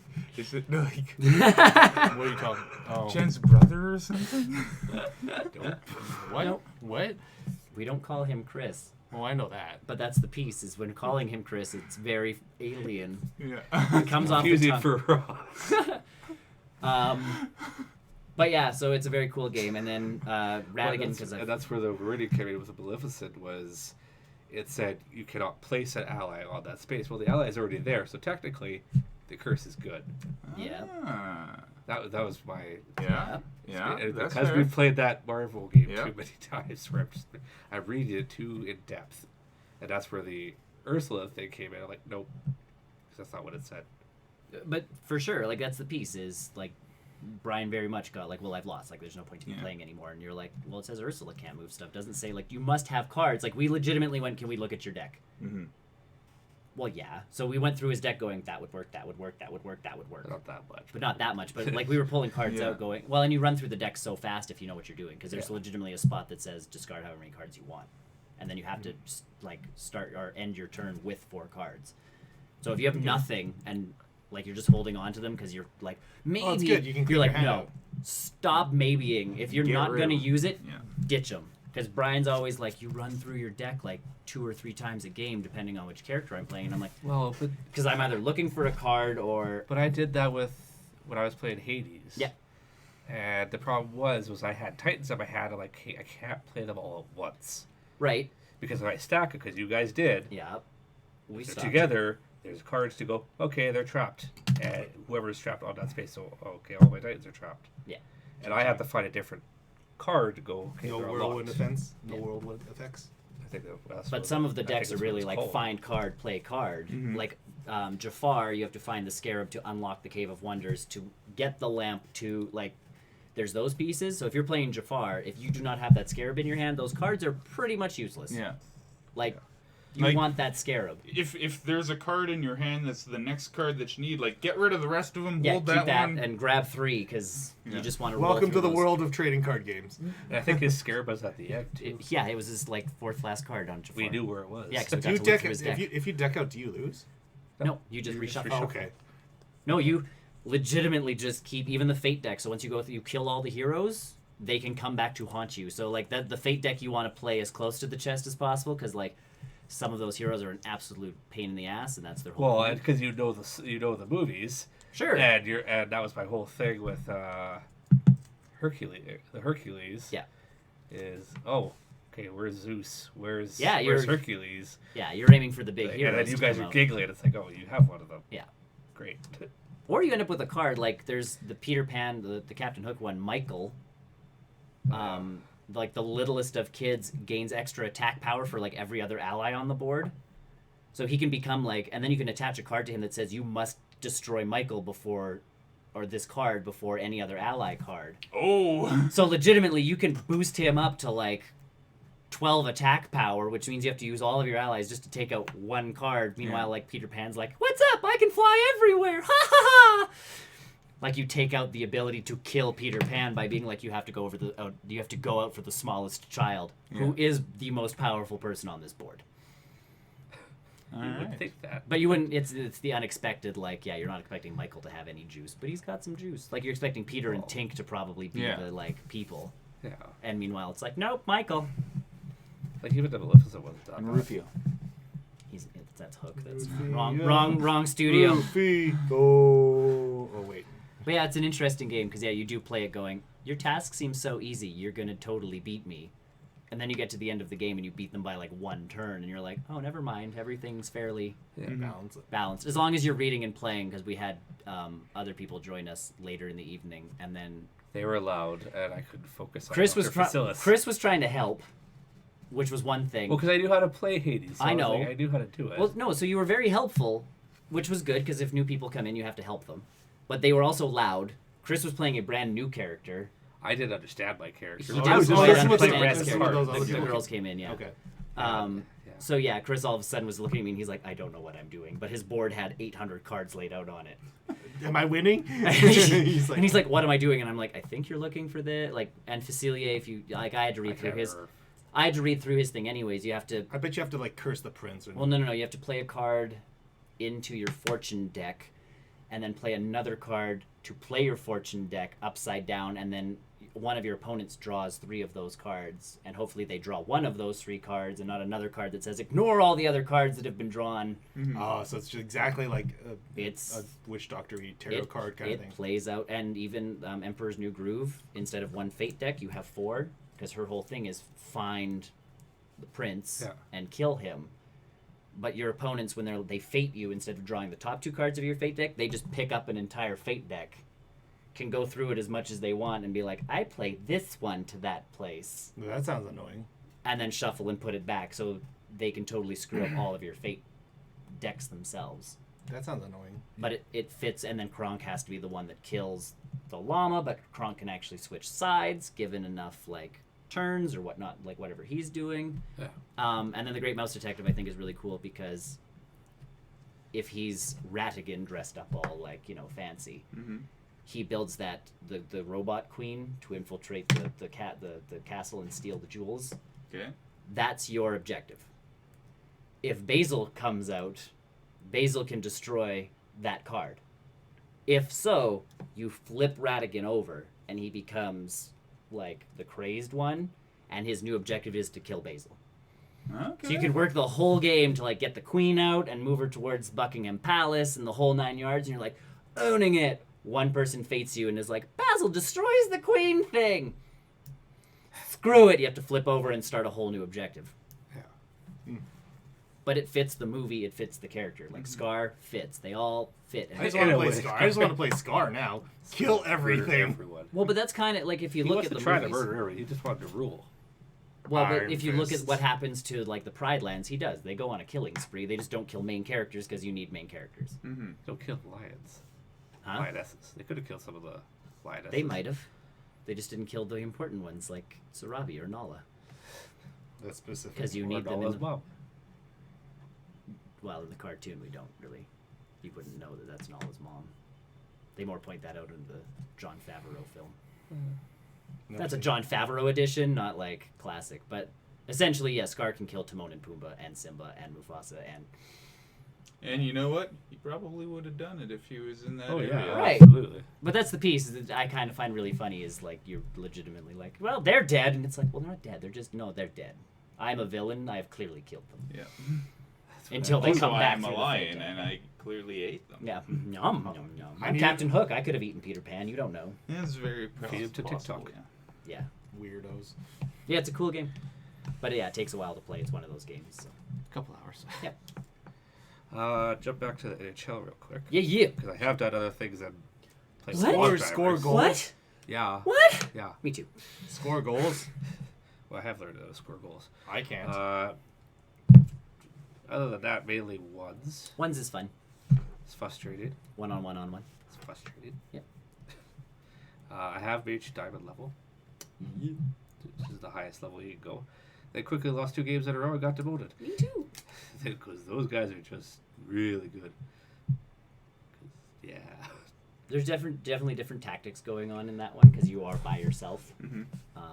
I found defense is So the best way to go. One-on-ones, it's One-on-one. It's three people And a you're goalie. trying to score as many goals as you can.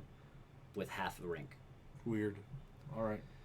Well, It's- one-on-one sucks because one-on-one it's you playing defense until the puck goes loose and then trying to get a puck. So one-on-one makes it so depending on what the other guy's doing, you're like, okay, I'll go more defensive if you kind of start poking at the puck, and then there's 3 of you racing towards the puck, and then the strategy I seem to see the most is people just dive, because if you dive, you trip everybody else. Yep. And then there's 3 of you in a corner now fighting over a puck instead of like one guy getting body checked and being kind of left out of the play. I don't mind doing that. Huh? I don't mind doing that. I usually just stay away from the puck unless I know I can get it safely. You know, a new strategy I've seen come up is if one person is 1 goal away, Tie it up. the third person will pass it to them Yep. just to try and tie it up and send it to overtime. Because overtime, I found out, goes on Yes, it until does. someone scores. Yep. I know I had one guy trying to do that the other day to me. Try to pass it to you? Yeah, because I was 1 goal from tying, so this one guy just starts passing it to me and I just pass it back. And I'm You like, score. I refuse to play this game. Like, it's 1-on-1. I do not want your help if I'm going to get it. Like, Well, I don't mind it if they want to do that. my one big piece is, and I've seen other, like, I'll do this, so instead of passing the puck, I'll just kind of take myself out of the game. Yeah. Like, I will become the observer of sorts, Yeah. as opposed to, like, I'm not I'll going to... let you two duke this out. Right, I'm not going to physically pass you the puck, but if you're 1 goal away, I'll give you more of a shot than, you know... No, I don't pass it. I don't care. What? If they're 1 goal away, I'm not passing it to them. No, and I'm not, but that's my piece. It's But like I'll still be Oh involved. no, it depends on the game. Like if I know I have a chance of catching up after, I I'll don't. kind of, I'll take myself out of it a bit. And then the one game where the guys did just start passing it to each other, I Yeah. just sat in a corner. I wasn't even winning. They started the game passing it to each other, and I'm like, well, This seems like a really friendly game of hockey. Well, it's like with the way I explained it last week was like Apex Legends, what that's having an issue with the ones. with singles because you can jump in. You could jump in at the same time as your friends. Oh, we're in the same game. Okay, we're jumping to the same spot. You're still playing teams. You're just not official. Yeah, like we can't jump into ones together for We that could. exact reason. No, but like you can't make us appear. Well, in you the could same time game. it. Though. We could try timing it, Yeah. which in that game with the low population, chances are yes, we could It's a easily good do chance. it. What I found interesting though in one game, same thing. Yeah. Was one guy I was leading actually. Yeah. One guy passed it, the other guy got the goal. Like, okay, whatever. You guys are just trying to set this to overtime. Yeah. Or no, sorry, he had the goal. Yeah. So it was already going to overtime. He starts passing it to the other guy to try and go a 3-way tie. I'm like, why? Really bring everybody back into the game. And the other guy ended up winning the game in overtime. Ah. And I'm like, really? Like, this is stupid. Canadians are just too friendly. I don't think it was Canadian. He was a troll. That's what he sounded like. I don't know. I don't Some know of the what- strategies are stupid. I hate when people dive because, Everybody just gets tripped up. well, because that trips you up, and the guy with the puck just, oh, okay, let's go past you. It's like, you dumb. I don't go for the puck in the corner. I don't go for the puck against the boards. I'll unless go for there's the puck in the legitimately corner. I No don't one's mind. there. No, because Good that's try. where everybody does the tripping piece. Could If trip they trip, they into the trip. boards. If Yeah. I can see the trip coming, I'll turn away, but Yeah. if they try to hit me, go for it. Now, is it like a roundhouse trip thing where it's like hold down, back, and then No, heavy no. cake, and then you just trip them? No, you just spread eagle on the ice, and if you come in contact with any part of you, the guy with it's still skating is like, "Wah!" Just like real life. Just like really. As long as I play one game a day, I get a bag the next. Yeah. So all good.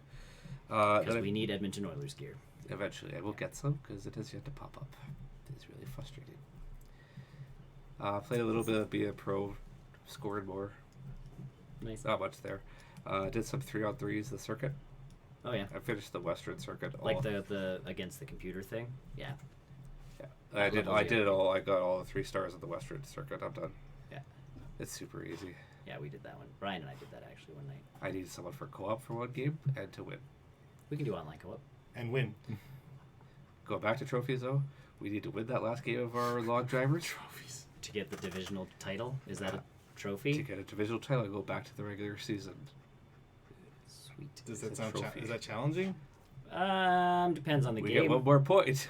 We're good. Send it to overtime. That's all we need to do. We got this, Chris. No pressure. No pressure. All right. Yeah, that's all for NHL. Played a lot of Diablo 3 actually this week. Have you died yet in your hardcore? I haven't touched the hardcore. Good for you. I'm scared. A little bit. Pressure. It's on easy mode, so it's not going to be that bad. But like the one slip up though. It is. It's one slip up because I've gone into the other characters to play the final boss, and he's actually hurting me a lot to the point I had to back away from the fight, which doesn't really happen. So it's kind of. So you're at the final boss though area. No, for your hardcore. no. The hardcore guy is still 2 acts away. He's just on the Bastion Keep Diablo. or whatever. Essentially Diablo. You can just say. I'm not in heaven yet. So Is Diablo not the final boss of Diablo? Angel of Death is the. Oh, okay. Oh, because you're expansioning. Because I have to. Did get my Necromancer to level 70 though. Found out from my brother, because they were playing co-op, he does not count towards the 6 characters. Because you're co-oping? Nope, because Oh, he's a because he's an expansion character. He does not count towards the 6 characters to get to level 70. So you're behind by one character then. So I still have 1. I don't have 2. He found out, but he has 6 technically. Yeah. And one of his is the And one was necromancer. a necromancer, so he has to do another character. So he's a little peeved off about that right now. That's what you get for trophy Understandable. hunting. It's understandable. Devil's in the details. It doesn't say it It doesn't though. say it though. It would just say level 6 character. Oof. 6 level. I'd email them. Oh, why isn't this trophy trip? Speaking of which, I have to strongly worded email. To Sony? No, to a place that left a pamphlet on my car window last night in the rain. So then you got just like Paper Wet stuff paper left, soup yeah. Wet on paper. your window. Wet Yeah, paper. it was delightful. Fun. It was a don't drink and drive pamphlet because we went to a drinking event last night, Yeah. and I'm like, that's why I brought a DD. I know this already.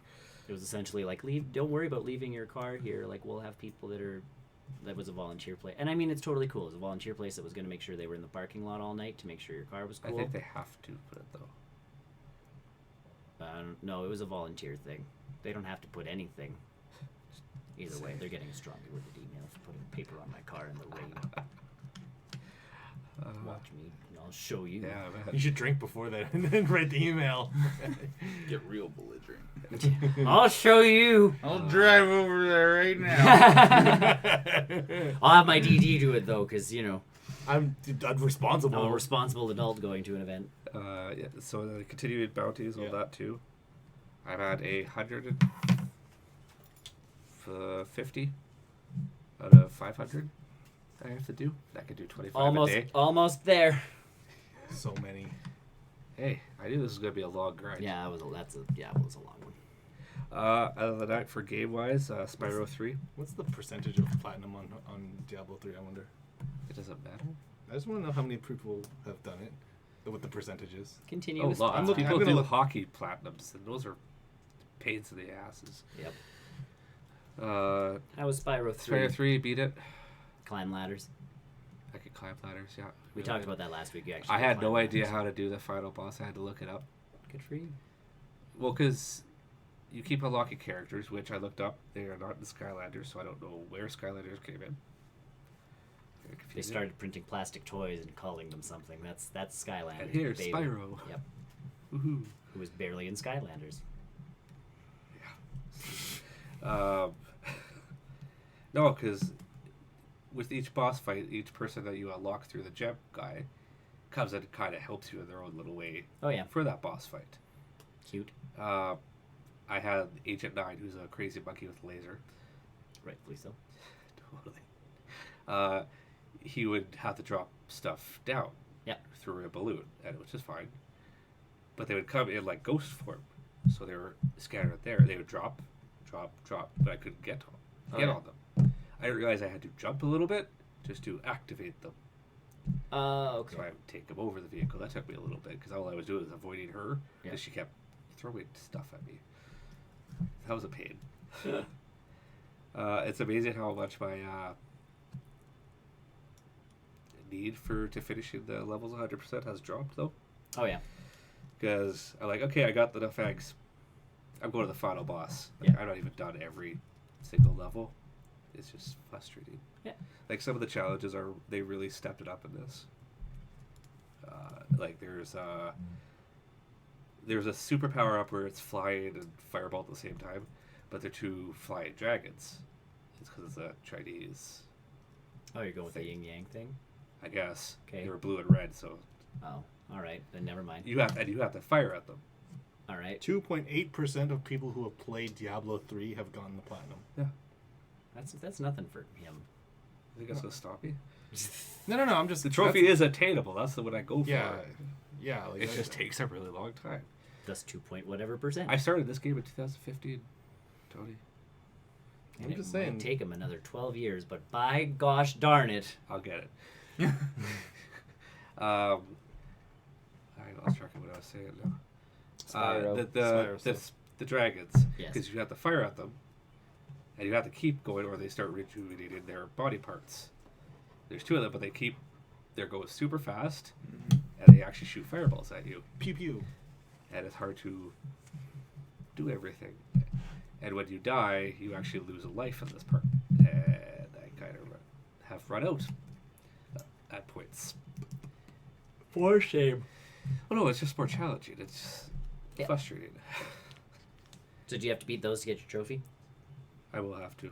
Okay. Those dragons specifically, yes, are a trophy to beat the double dragons. All right. Okay. Double dragon. Yeah.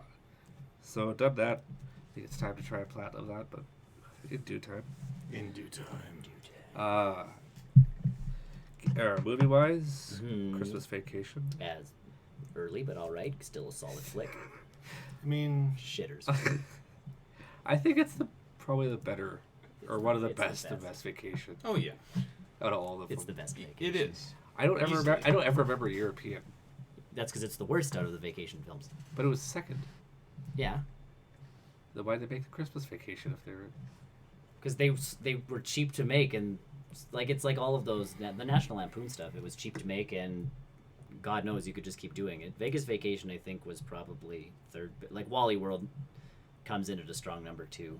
Yeah. Vegas was fun with Papa Giorgio and all of that jazz because the son gets old enough to start doing stuff. Sizzle stuff. Yeah, I didn't realize Rusty was in this one. Jonathan Galecki. Yeah, was the guy for Big Bang. Yep.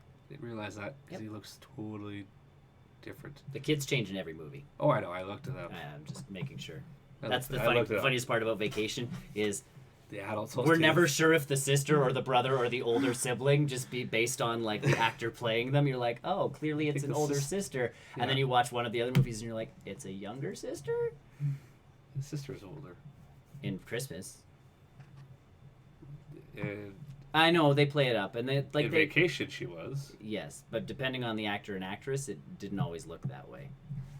And in Vegas, when they were It has both to be, adults, so yes. they kind of you don't know. He was on the cusp. He was older. He was younger. He Sorry, was younger because he Yeah. wasn't legally enough. I know, allowed to gamble. Yeah, but which he was still the won those joke. cars. I know.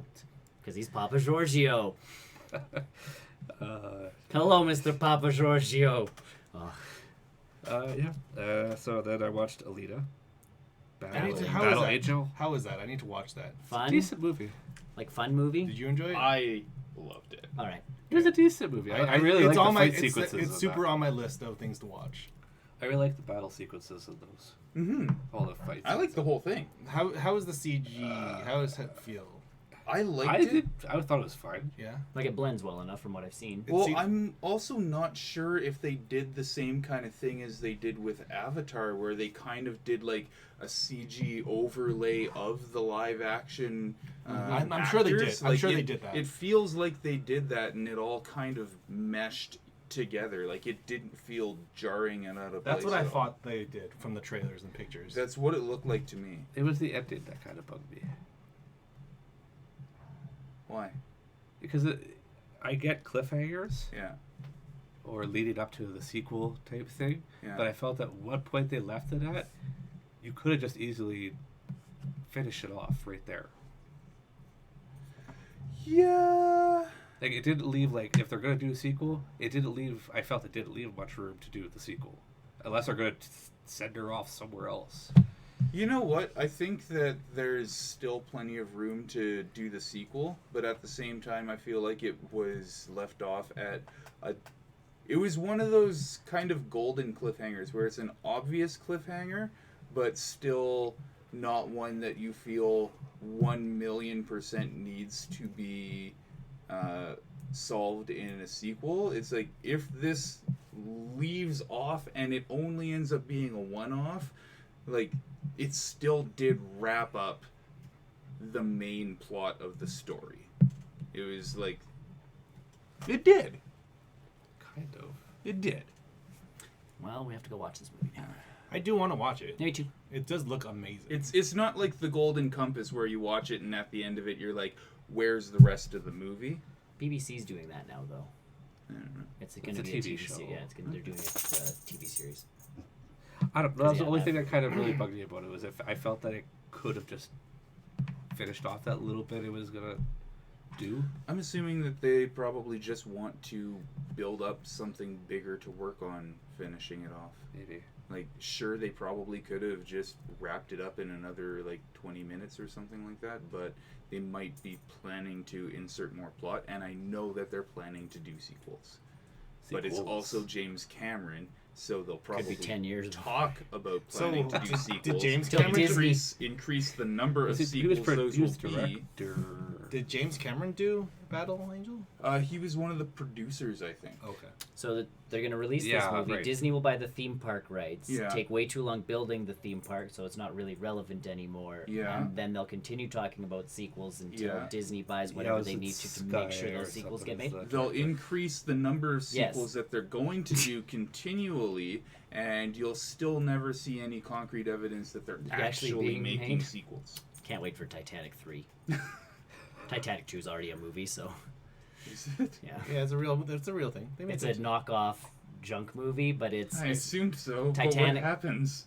they rebuild the Titanic. Okay, so far we're still sticking with real life. People aboard the Titanic. You have the Titanic happen, like there's a love story involved, Yeah. and then it hits an iceberg and sinks. So they didn't learn the first time. Legitimately, because the whole point is it's going to take the same route, and Is it's this a premonition of what we're doing in real life? Yes, or? it Yes. is. 100%. Yes. Okay. except I'm hoping, like, you know, in our life, like, because yes, they're rebuilding the Titanic and all of that jazz to do the trip. I'm assuming that if an iceberg pops up, They're we'll gonna be- fire the shit out of it. Right, like we're ready this It was time. more There'll that be it was like at the cannons beach that that pop was out the of the front to concern. make sure, like, you know. You know what? We've actually, like, We've got ran ships through this route multiple times Right, like- since the Titanic sank. We know how to deal with it. Yeah, we've got we this have down. sensors. What's the worst that can happen? But yeah, the Titanic 2 movie is essentially like one of those Bloomhouse production type, Yeah. like weird small companies. And the whole point is it's modern day. They build the ship and it runs into an Yeah. iceberg and sinks. Yeah. So essentially, you're just getting the same movie, but not by James Cameron, and obviously with a company with a lot less of a budget. Yeah. I've never watched it. I saw it. It used to be a Blockbuster video or whatever. You'd walk by and be like, Why? "What?" And then and then of course you're like, But you're intrigued. I'm- "Well, because what's curious. the story of Titanic 2? They rebuild the boat and it hits an iceberg. Nick's Gotcha. done. All right. It's I like have- Titanic 2 and Titanic I in the think same I've seen hand. this It's like, movie. Yeah. it's like the scene from The Office. And this one Corporate doesn't have nudity from Kate Winslet, so It's like that. It's like the scene from The Office. Corporate needs to find the difference between the two of these. yeah. It's They're also the- they're the more or same. less like Ginger Snaps 3. What if you just redid the first movie, but in a different time period? It filmed in Fort Edmonton. Yeah, that was the highlight of that one. It's the only reason to watch that one for us. There's a Ginger Snaps 3. Yes. Filmed in Fort Ed.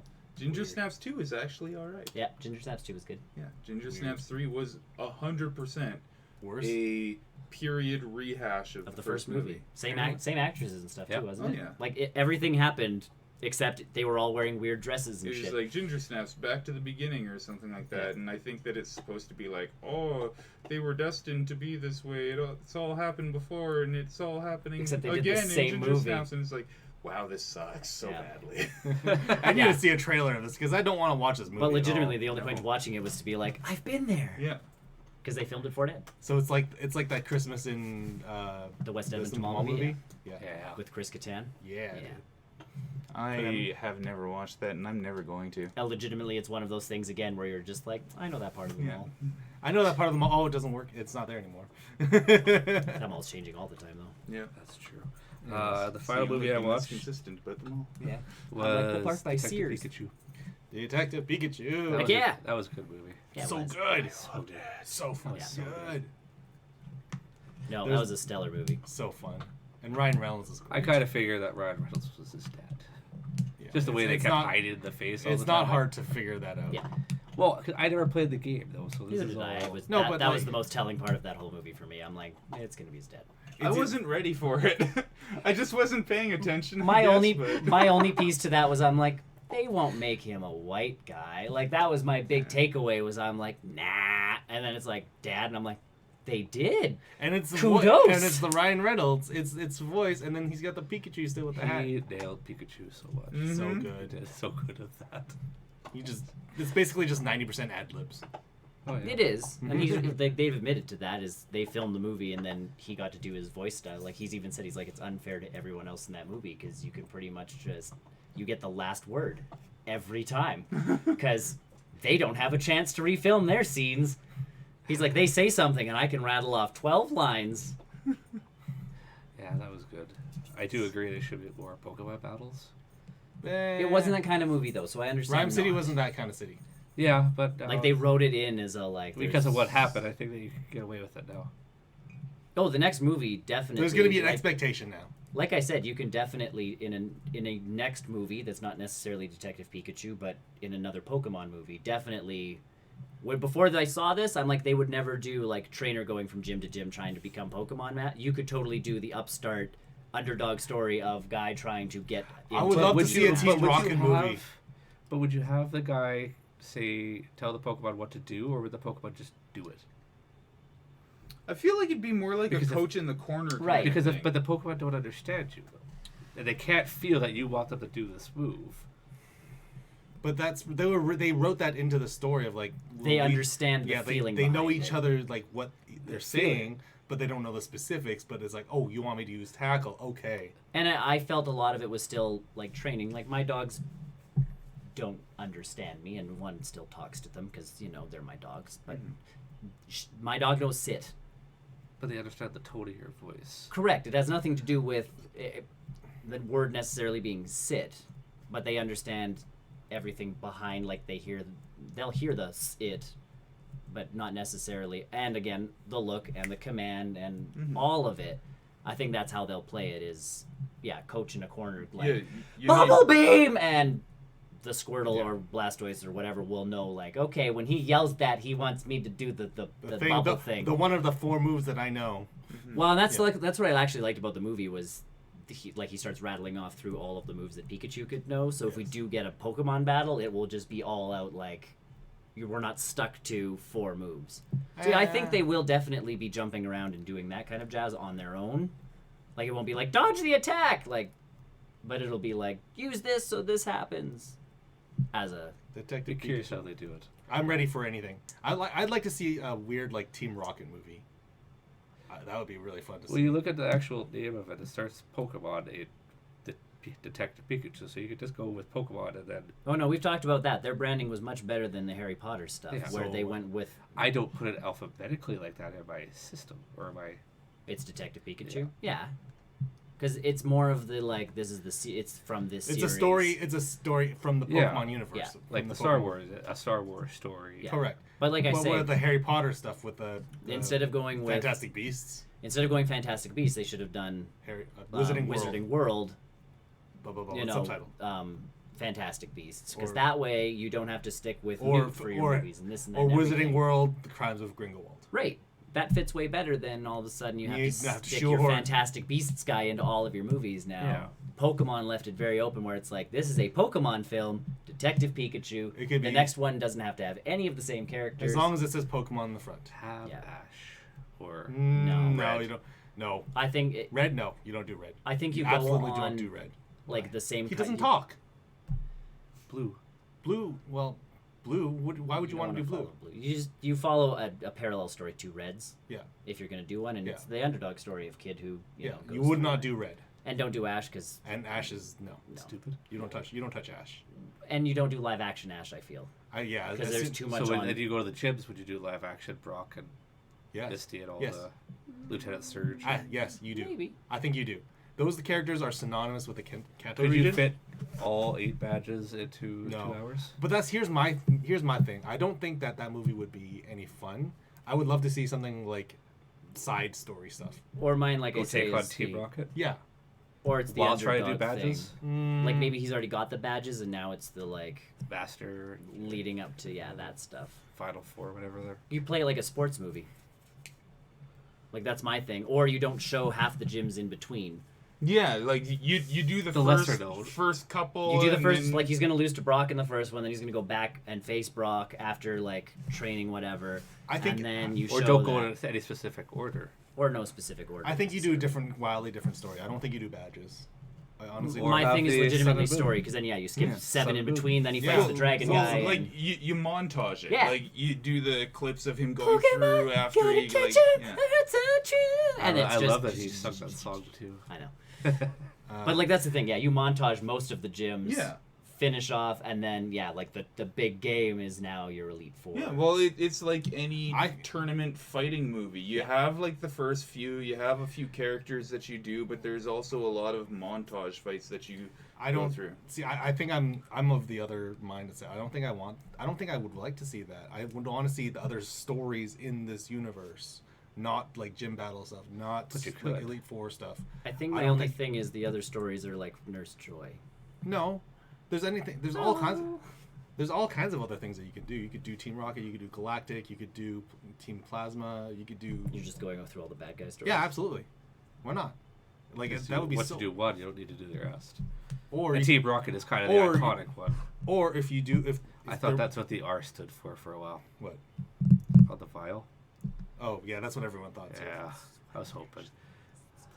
Hoping. That company will slowly transition into. So That's unless they kind of go ballsy and do what they did in Ultra Sun and Ultra Moon and introduce different parallel universes where all of the like evil organizations formed Rainbow Rocket, that would be really cool.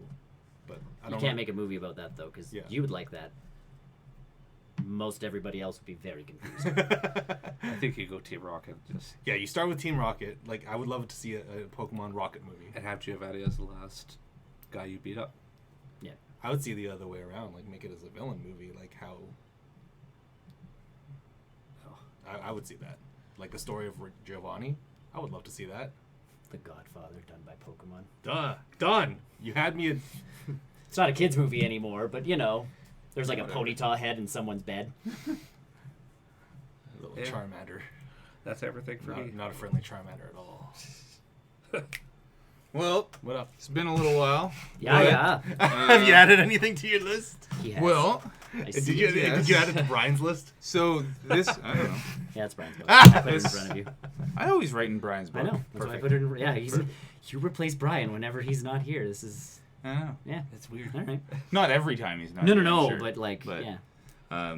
He and I have never been In the same around room. this I know. table together. So I know. maybe it's In a just very you guys long are not time. the same person. You're just saying you're the same person. Maybe we are, Hmm. or maybe we're One's completely. a big white guy, and the other's Or- a skinny Asian guy. Maybe we're completely different people who cannot exist in the same Same place at the space. same time. All right. Except for your wedding and Right, all Doctor of Who. the other times that Just we've you been- existed in the same space together. I Yeah. don't know what you're talking about. Retcon that. Retcon But that. maybe Go, we go, go. can't be on film together at the same time. There's a I good don't narrative know here. if we've ever been filmed Yeah, for together. Barrel Roll for Kids, you guys have been on together. Oh yeah, that's true. Well, But were we though? Was he Where though? were Because they? he wasn't really there. He was there for he was one there of for them. one. Was he He showed up part way, and then he was Well, I only here for didn't like a couple leave. hours. He During never that part left. way. No, that was one of them. He was where off did- camera, so No, that was one of them where he did that. The rest of them, he's been there. Doesn't He only matter. missed one. What's up? What? So I was playing Crash Team Racing. I haven't for a while now. It's been like a month since I played it, but I was playing a There were whole... no microtransactions when you were involved? Because now there are. Yeah, they've added them in. What? Yeah, I know. Like that was the community Like for real money? I have, yes, for real. Yes, for monies. real money.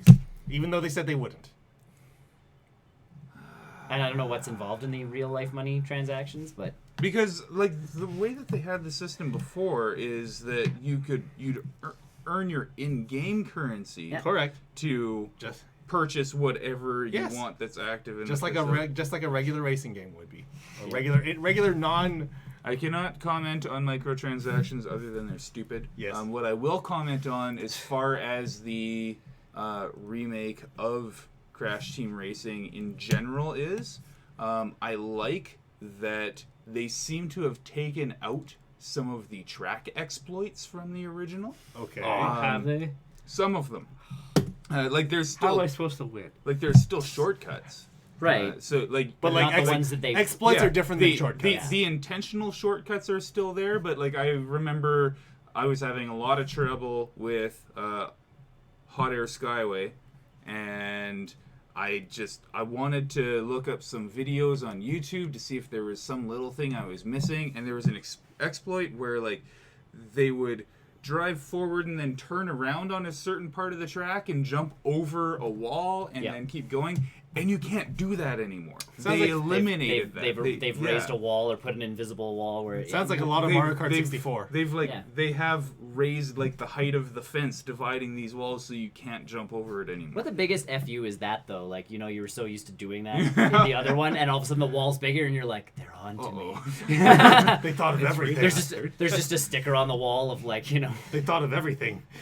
And I don't know how different this is from the original because it's been a long time since I've played the original, but it feels to me like the differences in the racers, like there's the ones that are built for speed, there's ones built for acceleration, ones built for handling, and then there's the mid ground that are kind of jack of all trades, but they're masters of none characters. And it feels to me like in this game the mechanics of those different characters are a lot more noticeable, where I cannot win races with like jack of all trades characters and handling characters on some tracks, and as soon as I get a speed character, which are supposed to be the most difficult to play because their handling is terrible, and it takes some time to get up to and speed. Their acceleration's really low. Yeah. But if I play with that speed built character, I have no problem winning. Like, I've done time trials where if I use a speed character, I'm beating laps like 5 to 10 seconds faster than with the other characters. Running the lap the exact same way, pretty much. Still trying to boost off of the corners and everything. It just feels like the difference between the types of characters is a lot more noticeable and a lot more uneven, to the point where I wouldn't even bother competitively racing with a not speed character. Right. So there's no advantage to having a heavier character and like run into someone else. And well, the speed characters are the heavier characters too. What? Yeah. I've never played CTR, so I don't know. Well, it is actually the same as Mario Kart, Well, because Bowser's- DK and Bowser are your prime, like, no, wait, are they the Yeah. speed? No, Yeah, they're the they're top not. speed The speed characters are like Yoshi, Toad. Yeah, Toad, because Right. Toad's this, like, they went by size for that one, so the bigger guys So are Donkey Kong. handling more than okay. anything. Yeah. Like, your handling So- characters are your bigger guys because Right. they're not going as fast. Because I remember yeah. in Mario Kart, if you were like Bowser and you rammed full force into Toad, Toad would be like, "Wah!" Yeah, but at the same time, there's not a huge difference in the Mario Kart people. Like, I can race with Bowser and still win. Right. They've closed that gap in Mario Kart. Which you need to if you're Yes. picking Yeah. characters. Like, that's weird that they would do like something like it that. felt really noticeable because my characters in the original Crash Team Racing, like Penta Penguin was the best, and I think that I've seen that his stats were actually, like, Penta Penguin was a hard character to get. I think you had to actually input a cheat code to get him, but like Penta Penguin's stats were legitimately stacked. Like, it was designed as a better character than the rest. Yeah. But aside from that, I always used to race on handling characters. I can't touch first place with handling characters anymore, but the speed characters, I have no problem. Maybe it's a with. balancing thing that they've done. I think like it's 100% an issue with balancing. I feel like there needs to be either less difference in the balancing of the characters or more penalty to the poor stats Right. put in, where like it just doesn't feel like handling and acceleration is like having poor handling and acceleration is a big detriment on the speed characters, unless I'm just constantly driving off of cliffs and always having to build up to speed. It just doesn't feel like it's that big of a deal. So Like really, speed guys should be good on lots of straight spaces. and then as soon as you like turn a corner, the handling guys can come in and kind of take over because they should be able to come around that corner better, and then the accelerator should be able to accelerate out of that corner better than you. So everything should be exactly. Likewise, it also seems that for the CPU characters, it does not matter how that character is actually built. It's a crapshoot. Someone's going to be... It's rubber banding. they're going to be behind you no matter what sort of thing. To a certain extent, it actually does stay realistic. Like in Tiny Temple, there is... Tiger Temple. In Tiger Temple, there's a very notable shortcut that if you know what to do, it's easy to do, and it gives you a huge advantage. And like if you pull off that shortcut a couple of times, no one can touch you. It doesn't matter. That's good. But anyway, that was my issue with Crash Team Racing. Still a fantastic game. I love it. I wish the balancing of the characters was done a bit better, or that you could modify characters' stats with the different buggies and the different wheels. Change all that stuff. That you can do, where like, here's your character's base stats, but if you use this buggy, maybe it like decreases your speed by 1, but your handling goes up by 1 or something like that. So it would just be nice to see some kind of alterations with that. Watched Lost in Space on Netflix.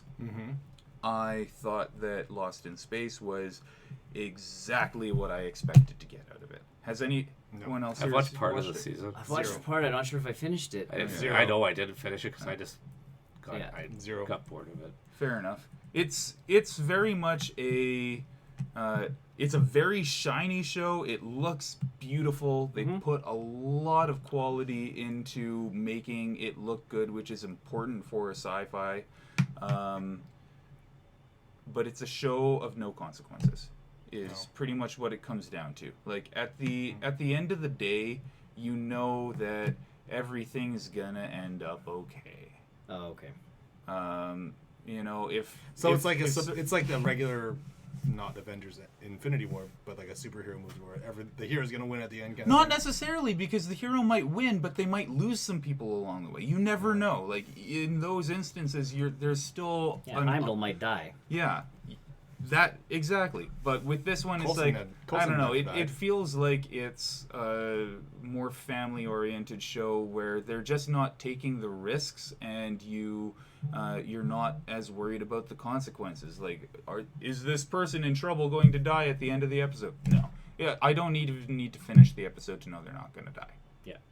So I know they're not. It's one of those things where it's like, we know this character's not going to die. He has another movie coming up. Yeah. Yeah. When they dust Spider-Man, and you're like, but Far From Home's coming.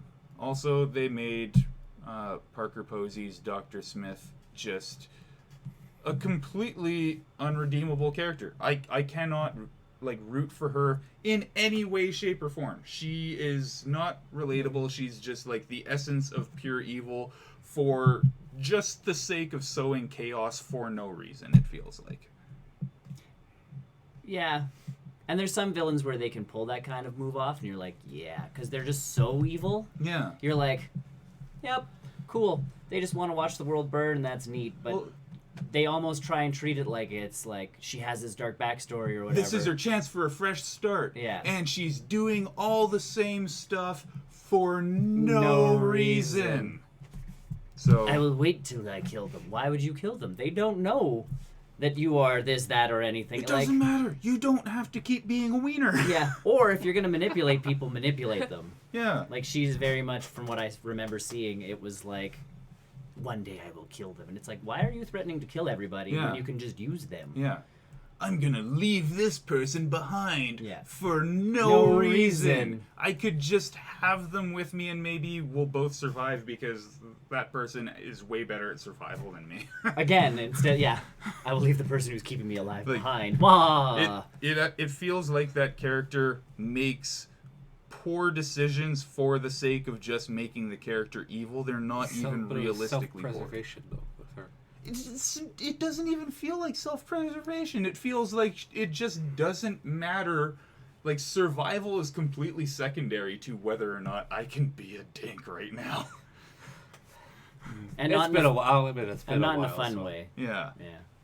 Because there's some villains where they are that way, and you're like, kudos to you, good Yeah. job, sir or ma'am, like, way to be. But I think even in the old show and whatnot, they tried to play the Doctor up as that manipulator instead of especially if you wanted it as a series going on. Like, that person has to exist on that ship. But they knew he was evil in that show.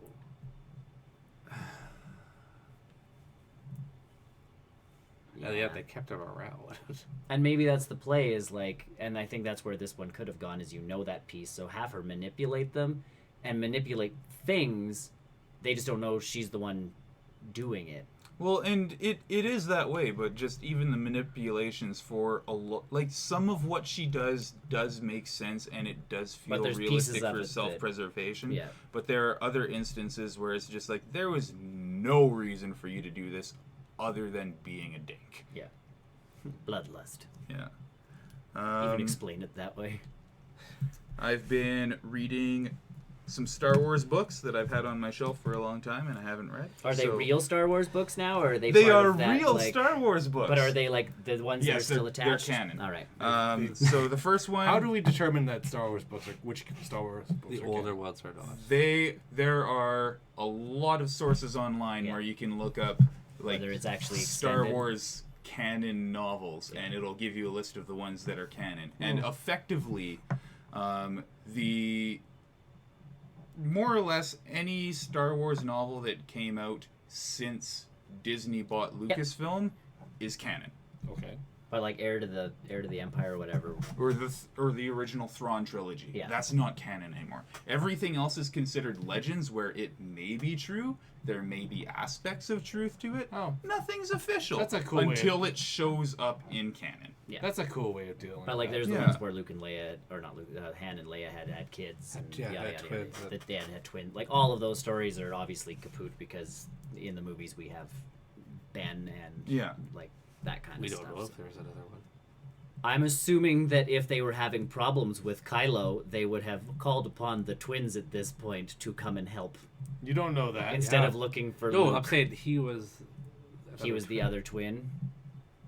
You don't know that. I don't, but I'm hoping that someone would be smart enough to reference the fact that he has a sister that he knows about, and that his parents know about, and that is not Rey. Seems like a lot of stuff to put into one movie at this point. Well, but that's right. Like, that's the piece. If you're going to build to those two characters being characters, I'm assuming they would have just done it instead of trying to hide it from everybody. I still feel like in this movie there's going to be a hidden knowledge of who Rey is, not the sister of Kylo. Yeah. I don't think that's what's going to I'm happen. not saying that, But I definitely think that, one, I also agree that I do not think that there's another Han and Leia kid No. kicking around. That probably would have come up by now. Right, like, it's a good thing we still have blah, blah, blah. Like, hidden Ben might away not have somewhere. made it. Where is that Deus Ex Machina piece? Yeah, exactly. But Alternate- no, like, alternate even watching Clone Wars, like, you understand that Obi-Wan Kenobi has had relationships with people, and like, Yeah. obviously the Jedi can have relations, they just can't become Attached. So And even then, the gotta nature of the satisfy relations is... Procreation is important, guys. Exactly. But so that's the piece, is like, people have been, well, maybe she's Obi-Wan's kid, and you're like, I could be okay with, Yeah. she's too young, but I could be okay with another Jedi having procreated Yeah, way and too young. Right. I also still think that, especially with J.J. Abrams at the helm of next one. Episode 9, Yeah. that a lot of the missing plot pieces that They'll come Rian back Johnson left behind Yeah. will come back around, because obviously there was the vision that Rey had was a big one. Tying into that vision, making it seem like there's more to Rey than we know. There was Kylo's original reaction when they were like, oh yeah, the stormtrooper ran off with some girl on Jakku, and he was like, what girl? Like, he knows that there's some girl important on Jakku. That was too much of an instant reaction, I think, to just be like, what do you mean some random girl? It's like, no, there was too much sudden angry reaction to Abrams has plans. Yeah, so I think that Glad he's there to finish. There's a trailer that just came out, everybody. We should experience it together. And I'm really It's hoping like watching porn together. that what they did in episode 8 with Kylo being like, your parents came from nothing, you're a nobody. He's just trying to get to her. Well, it's Mind also very games. possible that her parents are nothing and Sure. came from nowhere, but there's still more that he's not telling her. Yeah. Like, there's Yeah. still something hiding that he's aware of. Yeah. And with Abrams at the helm, like, all of those little missing That'll get links, tied the Knights of Hopefully. Ren who got, like, briefly showcased in episode 8 again, but nothing else came of it. Like, there's enough looseness that Abrams can still tie it into the whole thing. And that's without- Abrams' style anyways. Like, if you watch the Star Trek movies, it's very much like that kind of story. He wants to be able to, like, unveil, You like... seen the third one, right? Was that Abrams? I'm pretty sure it was. He didn't write Beyond? it. Yeah, Beyond was Simon Pegg that wrote it. Okay. But that's the thing, like, Abrams will do, like, it's not Khan, it's Khan. Like, he'll try that move. Mm-hmm. But everybody called it was Khan 8,000 years ago. Oh, yeah. Because Abrams has a very specific, like, point A to point B type thing, and he thought probably with the Star Wars ones that he would have 3 movies to do it over, and that Rian Johnson would kind of follow suit, and then Rian Johnson did his own thing, which I still enjoyed, but like, he did his own thing, and now Abrams is like, I will come back because I have stories that I have to finish. I 100% He's that OCD. Rian Johnson nailed the Luke storyline and shit the bed on Kylo and Rey in just that there were a lot of breadcrumbs from The Force Awakens that he completely ignored. Yeah. I've like what he did with Kylo and Rey was fun good. movie. It's what he didn't do with Kylo and Rey that was bad. I know everybody upset with the Luke stuff. I'm like, That was perfect. That was I badass. loved it all. Like that scene where he's just like, yeah. Even though he didn't even need to do that. Yeah. I'm like, whoa. The little details. I don't know why everyone's expecting Luke to be Obi-Wan. He was never Obi-Wan. He was always, he always skirted a little untrained. bit on the edge of the dark side. Yeah, but He it was was... untrained. Yeah. Well, and the whole thing, it's like, well, he wouldn't have hermited. Like, he's Luke Skywalker. He would have jumped in his X-Wing and saved the day. And it's like, No, he wouldn't. This is a Luke Skywalker that is clearly, like... And then you see, everything that's happened to him and the loss and the this and the that. And he's like, nope, I'm going to drink my green milk. I 100% think that the best thing for me to do to save this universe It's just is to to not be hide in it. my ass on an Yeah. island in a planet no one knows. Is to not be in it, yeah. Because when I tried to train Jedi, they go bad. Didn't work. And did not work. And clearly I am not the savior, so good day. Yeah. That felt That felt legit. natural. Yeah. Either way, I've been reading books. some Star Wars books. Started with Dark Disciple, which I had mentioned in the main show. Yes. It was a novel written based on an unused story that was meant to be part of the second half of season 6 of the Clone Wars, and Okay. then the Disney buying Lucasfilm happened, and the Clone Wars got shut down. And now until brought back. But And that bit. but a novelization was made based on that original story. Cool. So I read that. It was pretty decent. There was some kind of magic missing from it, and I'm not sure Is what that it was. just author style? Or... I think it might have been. But yeah, that was a cool one. And then I moved on to Ahsoka, which it takes place in a brief period of time between the Clone Wars and Rebels, and it talks about part of Ahsoka's journey post the Clone Wars, Which is good. and that one was fantastic. Loved that one. I was reading that one. It's definitely like a young adult book. We're not talking comparable to A Song of Ice and Fire here. Right? Like, this is, I think it was like a 300-page book, and the text Text was is the- double yeah. spaced. Like, it wasn't get a through hard it in a wasn't a weekend hard sort of thing? Yeah, it wasn't a hard read, but I thought it was fantastic. It did a great job with the character. If you love the character of Ahsoka, I highly recommend that you read that book. I'm still waiting for her to make it into Battlefront 2. I did not get Battlefront 2. It's not bad. They fixed EA it. access. For me, it's Fixed just it. online. I They don't did. want to I pay know- I for know that. PlayStation Plus It's to very much play online. a game every once in a while. Yeah. And then I'm currently reading Thrawn, which is the first of what will soon be 3 canon Thrawn books. For those who are familiar with Star Wars, but not everything that's happening, Thrawn was a character written in the expanded universe. He was a big bad that showed up after Return of the Jedi, Grand Admiral Thrawn, and his trilogy and his character were fan favorites. Everyone loved Thrawn. And so in Star Wars Rebels, they actually bring Thrawn into Star Wars canon. He is a Grand Admiral of the Empire prior to A New Hope instead of post Return of the Jedi. So So the they retcon is they, his sh- time. they shifted him in the timeline, but made the character the same character. So they just put him back into actual. Yeah, just changed the timeline for him. Same character, doing different stuff. I assume. I never read the Thrawn trilogy, but when they went and made a book about Thrawn, this is actually prior to Star Wars Rebels.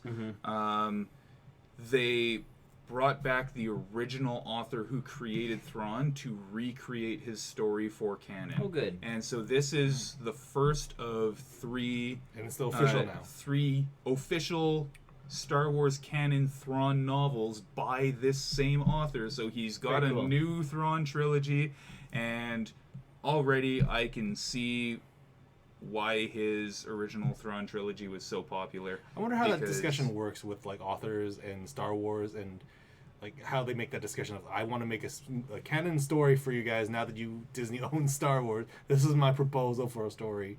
I think wonder how it's- that works. I think that what happens more often than that is that the Star Wars story group probably has little points that they hit And and they'll option those out for people. particular stories that they want told, and then they'll get authors to tell those stories. Yeah. It probably does happen that an author will go and pitch a story to them, But that author will have to have a name or they're not even meeting with them. or they'd have to have a really good I wonder who the story Kevin- and be working under the thumb of the Star Wars story group, because a lot of the novels that are being written are direct tie-ins to the movies and the TV Right. shows. So I just wonder who the Kevin Feige is of Star Wars. Pretty much Dave Filoni and Pablo Hidalgo. Yeah, at this point. Those so, are like- the two big so- ones. And so like they are in charge of making sure all the story in the movies make sense and all those connections.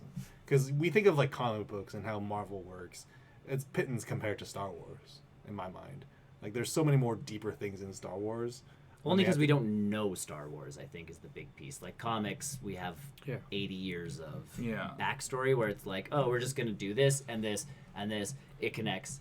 That's cool. Yeah. Star Wars, it's, It's like, like- what happened with Han Solo? Yeah, like, should we obviously- care? No, but Right. And- And then you get the stories of like they had 2 You're really bitter kids. about that, Except isn't it? that's the I thing. was always bitter about There's that a film. huge plethora of expanded universe, which probably comes close to trumping what Marvel has in theirs. And that's to what a I'm saying, cer- like, how to do a they certain decide? degree. yeah. Well, and there's anything George Lucas has ever jotted down and Yeah. put in a file. And I mean, these guys do, thankfully, because again, George Lucas is good at the coming up with stuff part. He's just bad at the putting it on screen part. So, Yeah. like, even Dave Filoni in his thing did say, like, Clone Wars, us ending is George Lucas and I, our plan at the beginning is now gonna, this is the ending. Well, and he was directly involved in the story writing of the Clone Wars. Yeah. He was part of that story group. I don't know if he was part from the very beginning. I think that he might have come in on season 2. I think so. I think that was the shtick. if I'm remembering the commentary correctly, but like it was the Star Wars story group and George Lucas working together Yeah. to create these stories. So everyone was pitching ideas and they were siphoning through them. And I don't know who like the final arbiter of what decisions got made was. Not but George. but it ended up working out. Yeah, because again, George, he's the good idea guy. You just need people to tighten and pull and do like all of those. Like even if Clean you up the listen to, storylines. but even if you listen to A New Hope, his wife is the one that edited that movie. To what we know, he did not like her edit, which is the one that made it into theaters. Mm-hmm. And it's like, What did yours look like, sir? Because I saw the movies you got So control what you're saying of. is you want to see a director's cut. I would love to see a director's cut of A New Hope or a director's edit of That A would New be Hope. very interesting. Right, like what did you want to do with this film that was so drastically different from what your wife at the time had done? Except you know he'd never release that. Well, no, not 'cause at this point. He's smarter than that at this point. He knows what we've said about the other trilogies. Yeah. Maybe the other trilogies were what he. Episode 1 through 3. Yeah, that's Well, that essentially. would have been 4, 5, and 6 would have been like Trade less war. CGI. Trade negotiations, Yeah, like more of the political stuff. which maybe. I'm cool with, but like there's less action in that. Maybe. There wasn't much political stuff going on at 4 though. Sure, there was. You just didn't The fascist. see it. Well, but that's the Trade piece. You still negotiations. well, and they blew up the one planet that had the other opposing political side. Yeah. Maybe there was more political stuff before the planet blew up. But yeah, there were like a lot of one-off lines referencing politics Yeah. and stuff. So whether there was more of that in the movie, and his wife's like, no one wants to hear this shit, and cut it. Which is not wrong. Yeah. It's interesting, but it's not wrong. Correct.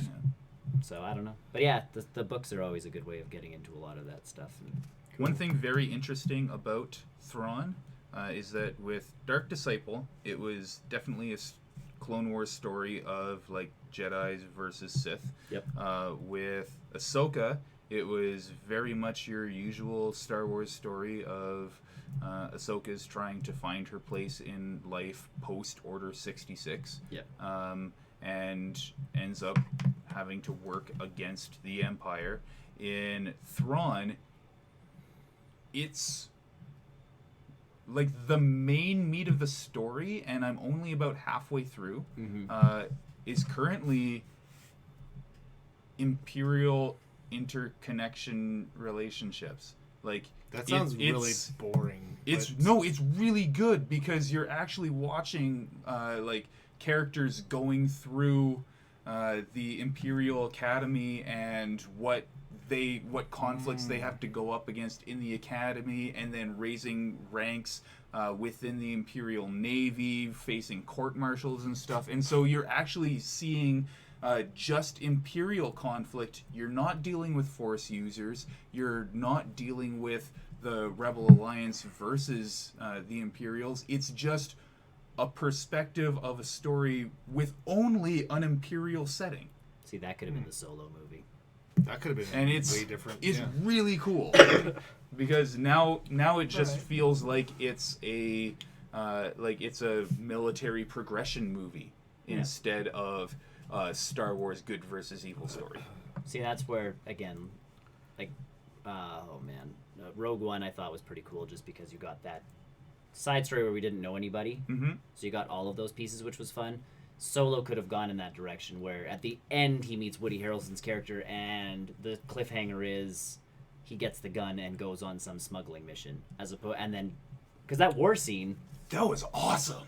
is killer, and you're like, I saw that war scene and Want it was more? like, where's all of these stories? right, like Yeah. give me that, not the Kessel runs and all of that jazz. Give me that war story, because then it's in another genre. Because that was the trick to Rogue One, was it was the espionage-esque type undercover it's a spy thing, movie. which is fine. Make a war movie. I felt like that one still suffered from a little bit too much of the Star Wars very clear good versus evil Yes, story, but and that's I'd the like piece, to see like, if more you would've shades of put- Well, gray. hopefully with the Mandalorian, we'll see a little Yeah. bit more. And I think we will, but that's the piece, is like if you would have put Solo, like Han, into the I'm fighting for this army. Why? Because they've promised me I'm going to be a pilot. Yeah. Like there's a lot of conflict there. You get to see the Imperials pretty much just wiping people out, and not that you're like, oh, like the good guys are at least holding on. You're like, they're getting decimated. Like this is in the trenches, Yeah. and it's like this is just a war movie. yeah, give me right a now. World War One movie, but set in Star Wars with lasers. And even like set it from whichever perspective, doesn't matter. Yeah. I want to see more from the Imperial But perspective. Han did. He joined the Yeah, Imperials. Like exactly. that's the piece. Is like Yeah. he's not a bad guy, but He's a bad guy. he's a bad guy Yeah. because he's part of this. But you don't tune the movie into like, oh, he's fighting for the bad guys, because Yeah. at that point, Just because you're a bad guy doesn't make you a bad guy. yeah, that would have been a cool movie. But that's cool that the books are kind of getting into that stuff too. Yeah. And it actually makes me. There's another book that's out, Battlefront 2 Inferno Squad, which I assume ties into the campaign story of Star Wars Battlefront 2. Yeah. And from what it looks like, is it actually? I think it follows like a stormtrooper squad or something like that. That's the story of 2. Perfect. Like, I want to read that book because it's more like Star Wars war story from a different perspective, and it's different from everything else that I see. Yeah, Battlefront 2, the interesting part to the intro of that story is essentially you're sent down for a special mission on Endor, and you essentially watch the Death Star explode as like the special operative, and you're like, we will wait for further instructions as to like, Well, yeah, we'll get to the rendezvous point, and we will follow instructions from there. Threw Because a wrench in the old plan there. yeah, Those was that the instructions on that? My cat was up. yeah, Yo. no, I left my wallet up there. yeah. And because I've been watching or reading a whole pile of Star Wars, when I finished watching Lost in Space, I was like, I'm gonna watch Star Wars Resistance. This because is the anime-ish type show. yes, right? it is. So it does have more of a younger audience-friendly anime type feel compared to Rebels and the Clone Wars, which I feel like those ones were very much kind of geared to a 12 to 14 age range, like just adult enough. It's like gargoyles. Yeah. Yeah, it fits into that like the writers don't know how they got away with doing it sort of thing. Exactly. But it's still for kids. Like some of this got real dark. Yeah. Whereas Resistance is like, no, you're kind of making the midpoint of your age range a few years younger than what you'd be looking at for Clone Wars and Rebels. But so far I'm quite liking it. I'm about halfway through the first season. Second season isn't out yet. So I'm about halfway through what's currently available, and so far there have not been any Force users. So that makes it another interesting approach to Star Wars, because very rarely do you get a story without Force users. Are these guys pilots? I remember seeing a lot of They are flying. pilots. So the story is of a Resistance spy trying to find information on the First Order on like a refueling depot on this planet, but this refueling depot is also popular for having these airspeeder races. Cool. And so there's a big racing element. The main character is a pilot, and he's wanting to enter these races and do more piloting, but he's stuck doing his spy mission and not being able to compete in the races to a certain extent. So it's a very cool story. I'm enjoying it quite a bit. Not quite to the same level of Clone Wars and Rebels, but it's still enjoyable for me. Well, you have like a month left or 2 months left before Disney Plus comes out, and you have to watch The Mandalorian and getting all of that Star Wars jazz. What do you mean have to?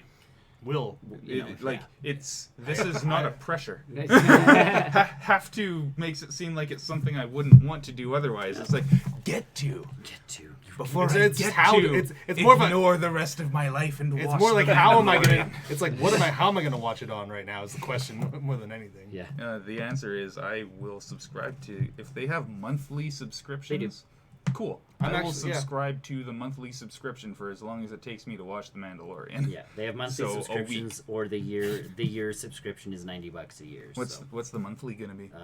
It's the same price, isn't it? No, monthly I think monthly's $10 a month. Like, it's not crazy. In the end, it will cost you more. But In the end, it costs you Yeah. more if you subscribe. So if you're like my household, where everything is Disney, 1 year is a no-brainer. Yeah. But if you're like, I want to watch The Mandalorian, and then you sign up for the month and you watch The Mandalorian, then the trick is like, okay, now if you really like that plus all the other junk, I will sign up for 90 days.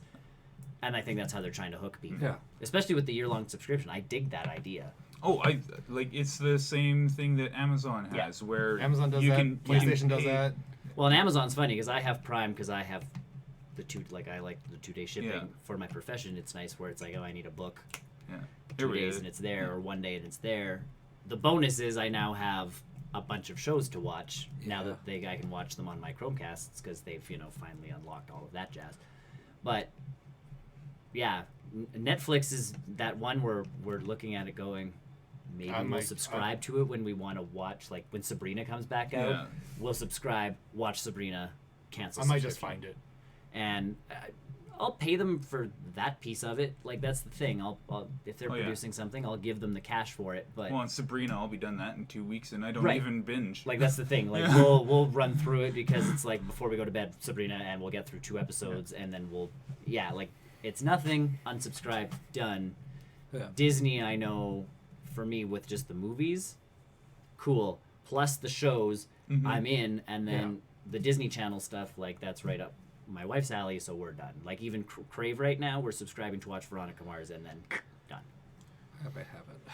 I would have liked to see the monthly Disney Plus price point a little bit lower. If it's going to be 10, like I was kind of hoping it I have would be to this. It would be like I don't know the right now. 7 check to it out 9. We can check it range. later. Yeah, we'll look. We'll check it later.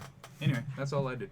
Cool. We have a bunch more stuff that happened that we'll talk about next week. But Yes, we'll talk about it later. We're running a little long. yes, we're running. Yeah, We're running a Very little long long. today. that's because there's news. Either way, thanks for watching. We'll see you guys next week. Like and subscribe, Hit all the buttons. and go to barrelworldnews.com. We'll see you guys soon. Bye. Bye.